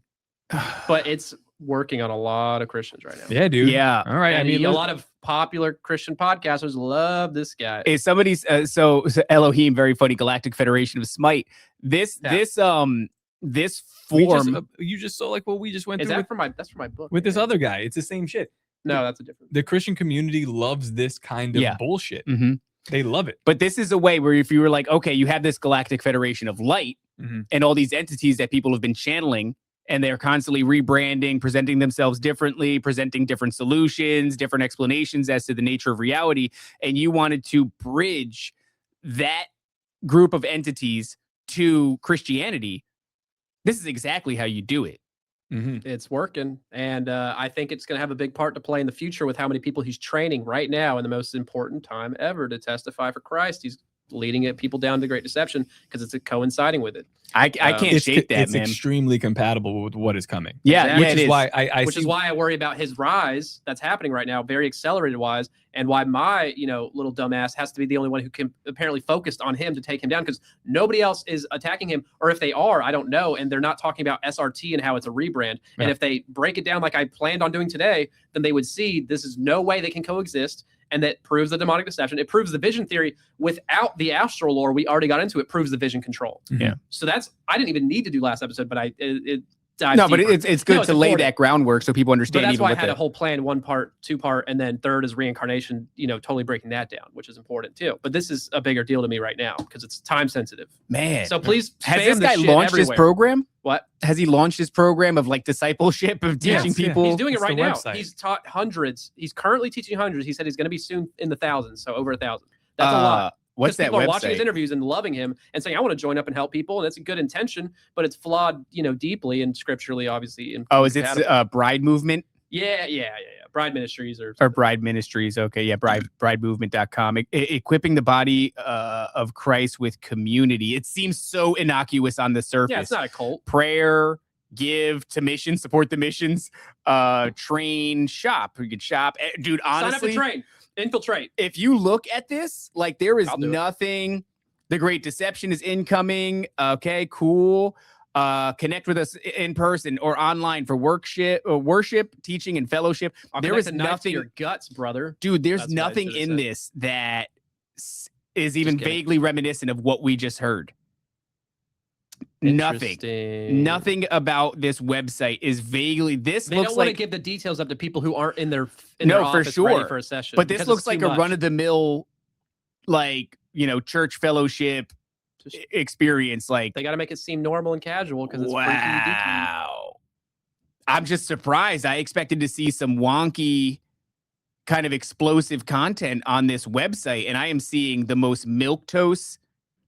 This is like if Pastor Rick had this website. Like, there's nothing here. I need you to know how hard it was for me to dissect all this stuff, because I had to go in and listen to a ton of material to dissect a few things he says in passing and doesn't focus on too much of. Sure. Because the crazy quotes are coming out of like these tight little moments, and then he glosses over them. And they're like, wait, what just happened? And people don't really think about it.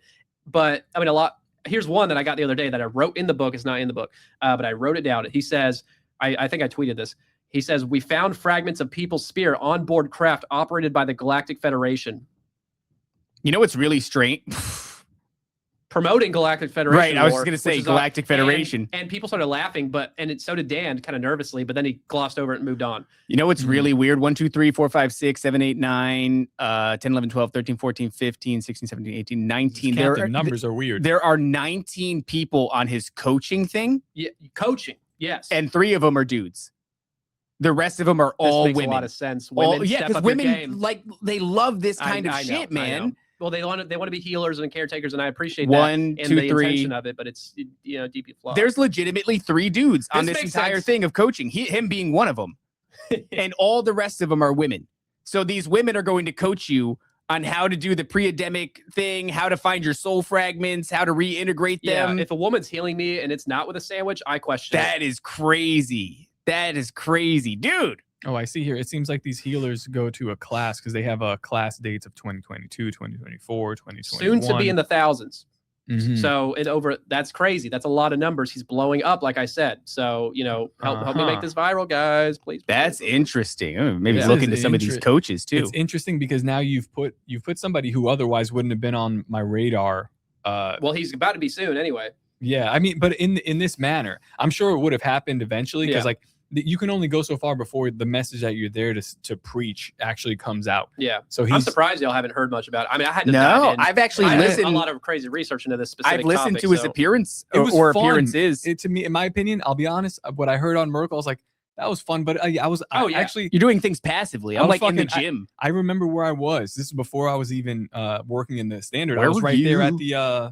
at the Dunkin' Donuts. Yeah. and I remember listening to it in my headphones. I'm like, this is fun, but I'm ordering coffee. You didn't have a around. groundwork of the other stuff I presented, is why it didn't hit you in the same way. Obviously, most people don't. Also, wasn't didn't know that looking- he was discipleshipping motherfuckers and teaching them how to do this thing, like this process. I wasn't specifically also looking for it. Like sometimes I'll do a passive listening thing where it's like just like in your ear. No, I get it. And it's like a dude you trust. So I'm like, all right, Merkel's gonna have this person on, and That's a good point. Yeah, you know. So I'm going. I love you, Tony. And this isn't on Merkel either. Like Merkel, you can't vet He's a every sweet single man. person to the degree that you're gonna, you know. And sometimes a thing sounds good and you don't have the context. He didn't push back on him, but he didn't really say, "Oh, I believe everything you're saying." But he seemed to align with, like, because Tony still believes in the astral realm as a real place. He talks about the whole upside down place. Well, that's interesting. And Yeah, it's not. I wouldn't have thought but- previous to our conversations necessarily. I wouldn't have given a lot of thought to the idea that they're fabricating the entire. But the explanation of that, when you know that's true, it puts into context not only the Christian perspective as being validated even more by immense measures,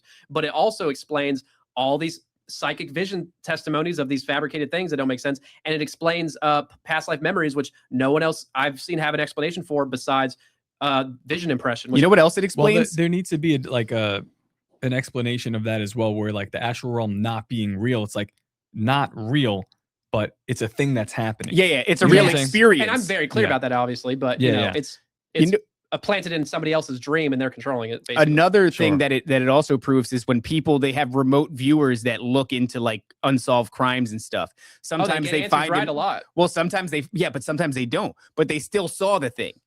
Yeah, it's like, you were just. Here's the thing: you would say, why wouldn't demons who want to promote this give them 100% success rate? They cannot give them 100% success rate. They have to be wrong a percentage of the time for various reasons.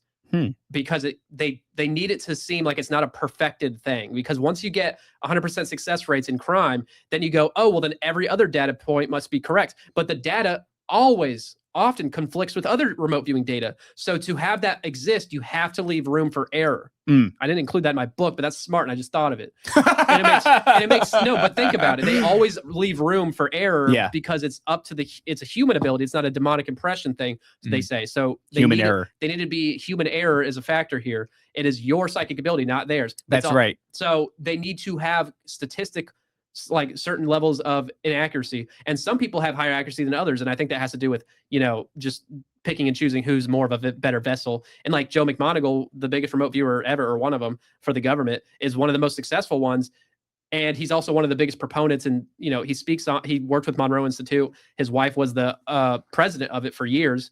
It's just they use their assets and they play to their assets more to the smaller time people. Yeah. But if you have potential as an asset, they'll put in more work for you and make you get more right stuff. But part of it is how much you've allowed to merge with them. And the more you merge with them, the more the data comes in clearly, but it's still going to be pretty much, it's all controlled by them. It's all funneled completely, but, and they can give you real data, and that's exactly how they get accuracy. Sure. Yeah. But it doesn't mean it's your superpower. Correct. And they're doing it. So People you buy just into love the other that. stuff with it. We buy into that so hard. It's my superpower. Well, right? Look at his. I love Marvel movies. Oh my god, I Look at don't. his I'm slogan joking, here. Yeah, they're fun. On his Nah, website. I hate them. His website is the slogan is affirm, awaken, activate, and like these are like these buzzwords that Affirm. are used. Yeah, in Very a feminine. progressive manner. Well, affirmation, awaken is something that should usually put your prickles up a little bit, and then activate is kind of like this call to action, but it's very strange how these words always lead to some kind of bullshit. Yeah. You can almost call it on its face. But I'm anyway. No, I'm I watching think you're this right. guy. Yeah. The jury's still out on this dude, for me at least. But you have my full attention at this point. Yeah. This might be the beginning of an interesting saga. Oh God, I hope we don't get on his radar. No, listen, man, it's fucking taxing. You're gonna find out. It's taxing. Oh, it is Not taxing. for me, for you. Well, It for is me. taxing. Yeah. Well, It is once you taxing. start dealing with this person, because you're going to get his attention. I hope so. No. You're going. This is how the internet works. I think shit's gonna get so sci-fi so soon that the legalities of this issue might not be much of an issue because the distractions are gonna overweigh it. That's my paranoia. Well, it's not even the legalities necessarily. It is the personality. It's entering the arena and engaging in what is intellectual combat. I suppose intellectual is a douche word, but and it is taxing. It just requires energy. It requires focus. It requires your attention Do you guys to think do I'm this built thing. for it or not? Well, yeah, I mean, you're built for it. Yeah. Fuck yeah, I am. And it's just like, sometimes you wonder how many battles you got in you. Maybe I'm in my youth. Yeah, so you I got can- plenty to go. I can take a little bit of a draining nonsense. I drain think. the life essence from you. It's interesting, man. It's interesting. Because I see what you're saying. And I've listened to this dude now, clips here and the things that you've been reading, and they're fucking raising a lot of alarms. And like I said, I do think that if you're looking for a way to bridge this alien deception shit that's coming, all this new age ideology, this Galactic Federation of Light thing, and you're looking to bridge it to Christianity, everything he's saying, there's your bridge. Sounds like a really, really great bridge. It's set up and packaged and ready to go whenever it's time to drop it. Just like the SSP stuff, which is underground right now, but whenever the time comes, it's going to be more in the mainstream, and it's going to be algorithmically promoted, I think, to some degree, when people want answers. And they're going to get answers. So they're just going to be, prepackaged deceptions. So The ones that they're itching there's ears going to want have to ones hear. for Christians from the Dan Duvall stuff and Alberino stuff with the literal alien stuff, and then they're going to have answers for the new age. Everybody's going to get their. They have it for all sides of it. They can muddy the waters with conflicting information, because if you're already on a side, you're very unlikely to switch sides. Some people will. It's like we could all be walking straight into the mouth of the beast while arguing about the nature of it, but we're all still going towards like, no, this is actually like Christianity, and they're like, no, let's keep going, but this is New Age, and then no, let's keep going, but this is aliens. As you jump off, and we're still all walking into this thing's mouth. Man, I see exactly what's raising your alarms about this guy, and it's the same thing with Alberino, where it's like it's this thing of like, wait, what did you say? Yeah. Be more specific about that, because you had some words in there that kind of triggered me. You had something there that you said that raised an alarm or two. Yeah, and then man. upon further I inspection, agree. it's just more and more shit. I think he's not as bad news as Duvall, obviously. No, I don't because think Duvall's he is. No, I know you don't, but I just. No, he's not. He's not even close. No, I know. I love Birthright, by the way, except the end. But I'm a big fan of that stuff and the Book Enoch stuff. I just disagree with the alien stuff. Obviously, meat suit theory for the win in my head. The problem is that Duvall, they've built this narrative, and it almost feels like it's waiting. And they're popular figures in this field, relatively. Yeah. But their narrative is waiting. It's waiting for a thing. And then when we call them out and we say, "Wait, do you mean this?" They're very slippery with the definitions. But when the time is right, they got it ready. Yeah, exactly. They're gonna go, look at this here, and then push it on you, and it'll be like a half truth. Yeah, but the inability to be clear is like a huge red flag. Man, I think if you press me, like I'm always going to tell you, like I don't definitively have it figured out, but I can tell you what I think, and I could put it in a way that you're going to understand. And you might think I'm wrong, but you'll come away being like, okay, I understand what you're saying. I understand what you think. Whether or not I'm wrong these motherfuckers. It's like, what do you think? And it's like when they're done explaining, you're like, I don't know what the fuck you think. I caught quite a bit of that. Man. Well, yeah, man. I mean, I'd like to have the reincarnation. You said that you wanted to have a reincarnation discussion. A whole episode ready to go. Okay, whenever. so we could do that. Yeah, 2 to 3 hours of material easily in here, and it's basically breaking down exactly how reincarnation memories are, implanted, and you can kind of make a guess of how, for the most part. But it talks about the brainwave states of children and all these things. That's really specific. And it also talks about how the birthmarks can be explained away in many. That's fascinating. I want to hear about that. Which is pretty simple when you put certain keys together with the vision control thing. Okay. But it's like I got a patch of white hair where my previous self died from a bullet wound in the head type of deal. Yeah. Right. Yeah. I'm going to break that down and all the evidence and how it's fake. And then the regression past life memories, how that's even more flawed and how there's conflicting information there. And then we're going to talk about SSP memories and how that's a really big deal. No one's talking about, and how the information coming out of there is very pre-planning for the Great Deception for sure. And more stuff, but that's the majority of it. All right, well, let's wrap this shit up, Seth. Where can people find your book, and where can people find and support you and all of that? The book is Spirit Realm Shenanigans, an unhinged rant exposing the psychic fabrications of discarnate dweebs and Nephilim nitwits, and it is a partial comedy, real dark case study book found on Amazon and on go to my link tree in my social media. I got my account back. Let's go. He got his Twitter account back. Yeah, and I'm blowing up in Did a you mini see way for me. my dialogue with in the DMs, because I was cursing it out. You did? I sent it memes of it that's so nice sucking of a you. million dicks and all kinds of stuff. I didn't see that. Yeah. That's I was like, nice. fuck you. He's like, if you want to have the account, you could just pay some money. I was like, how about you suck my Oh, that's so heroic of you, funny. brother. Yeah. Thank you. Yeah, find it on there. Go to my link tree in my social media. My social media is I guess it's back to its old one. So my X, which I'm more active on with my weird stuff, is my username is at Seth Kicklighter, just my name, and the front name, the display name is Sethlehem, no underscore, which is a power move. And then my Twitter, my Instagram, which is my concert photography, but also some of my work, is Sethlehem underscore, which is less cool. And my reach out to me, because you can find my link tree on my bio, and that has all my stuff, my audiobook, I'm gonna have any podcast I'm on linked there, and I'm gonna have my audiobook's free. That was the silly stuff we listened to earlier. People are listening to it so far. It's going pretty well. But check it out, please. It's free. Buy the book though, because it's easier to absorb the detailed, complex information via that stuff. I also want to say, if you guys are disgusting and poor and you don't want to pay for Seth's book, at the very least, I would say go and engage with him on X. I will engage with anybody, because what we want to do is we want to boost this. What I've seen you doing is specifically engaging with compelling information. Oh, by the way, I saw somebody took you up on your offer. New Finally. Ager. Yeah, a new ager. Kyle, Yeah, shout out Kyle. He's going to be one of us soon. Don't worry. Shout out to Kyle. He's a nice guy. But go out there and interact with them to boost that algorithm so that this information can get a spotlight, because it's important. And then all of this is going to lead ultimately to a battle of flesh against flesh and steel against steel. No homo. With Seth and Dan Duvall. And if we want to see that happen, we're going to have to, give him a little bit of a boost there, elevate his message. So illegally, I would love to end on a little note. Go ahead. I had kind of pre-planned because it's kind of something I wanted to do.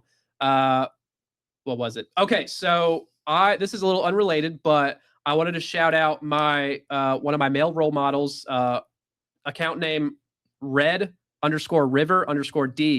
Look at his pinned post about the primordial origin of Satan. I'm not going to try to summarize it here because I'll poorly do it. But a lot of people have the belief system that Satan was a fallen angel based off of a loose scripture reading of the Masoretic text and not using the Septuagint's different wordings of certain texts that totally change the meaning of the fallen angel interpretation. I think it's inaccurate. And I think he wrote him and my other friend who I connected, they ended up writing this together in this very weird way. And his name is Zero Ruck, just the word Zero Ruck on Twitter. They are my boys. What's the name of the first guy? Let's look that up. red_river_D. red_river_D. He's one of my homies. He reviewed my book. It's on Amazon. He reviewed me. Very nice review. I talk to him all the time. He has quite a mouth on him. He's a funny ass dude. You should have him on if you are interested, but I recommend you guys read this as homework. It is ahead of its time, I think, but I think they have an original view of who Satan is, and it's demystified his existence and what it means in a biblical context. And I think it's very important. I'm not going to give it to you in a summary because I'll butcher it. No, that's it. I'm actually kind of I'm fascinated by this subject because this is my Bible scholar plug. I agree. The nature of Satan being a fallen angel doesn't make sense. The time frames don't line up because he's around after the fall. He explains why it's not and what he thinks it is based off of a lot of information. And I think it's pretty hardcore. And I recommend anybody read it. He deserves some love. He's a real deal Bible scholar, OG cowboy from Guadalupe, Texas. He's cowboy from Guadalupe. I had to shout him out because he's my boy. And Zero Ruck as well, who helped him write this. They're gangsters. I'm making an X community soon, I think, based off of getting together real Bible thumpers who are like scripturally in the know. And I think I'm going to start having X spaces, maybe just community talks, keeping up with current events that are getting really crazy soon as they will, and also game planning, evangelism, and stuff of that nature. Very cool. And defeating people who are supporting evil. So I plan on doing that in a very real way soon. And it just came to me yesterday, so don't get on my ass too much about it. I'm getting there. But shout out those guys. I love them. And that's how I want it. And we did, that's perfect. You done with your plugs, dude? Yeah, I had to do it, man. I've stayed it to the end, at least, you know. Right, shout out to Zero Ruck and Red River D. red_river_D. You got to get a better name than that, dude. But it's cool. Hook us up. I think I want to, if he does podcast or whatever, I like to talk to him. But guys, he would love to. Excellent show. Until next time, don't forget to obey, submit, and comply. We'll catch you tomorrow, maybe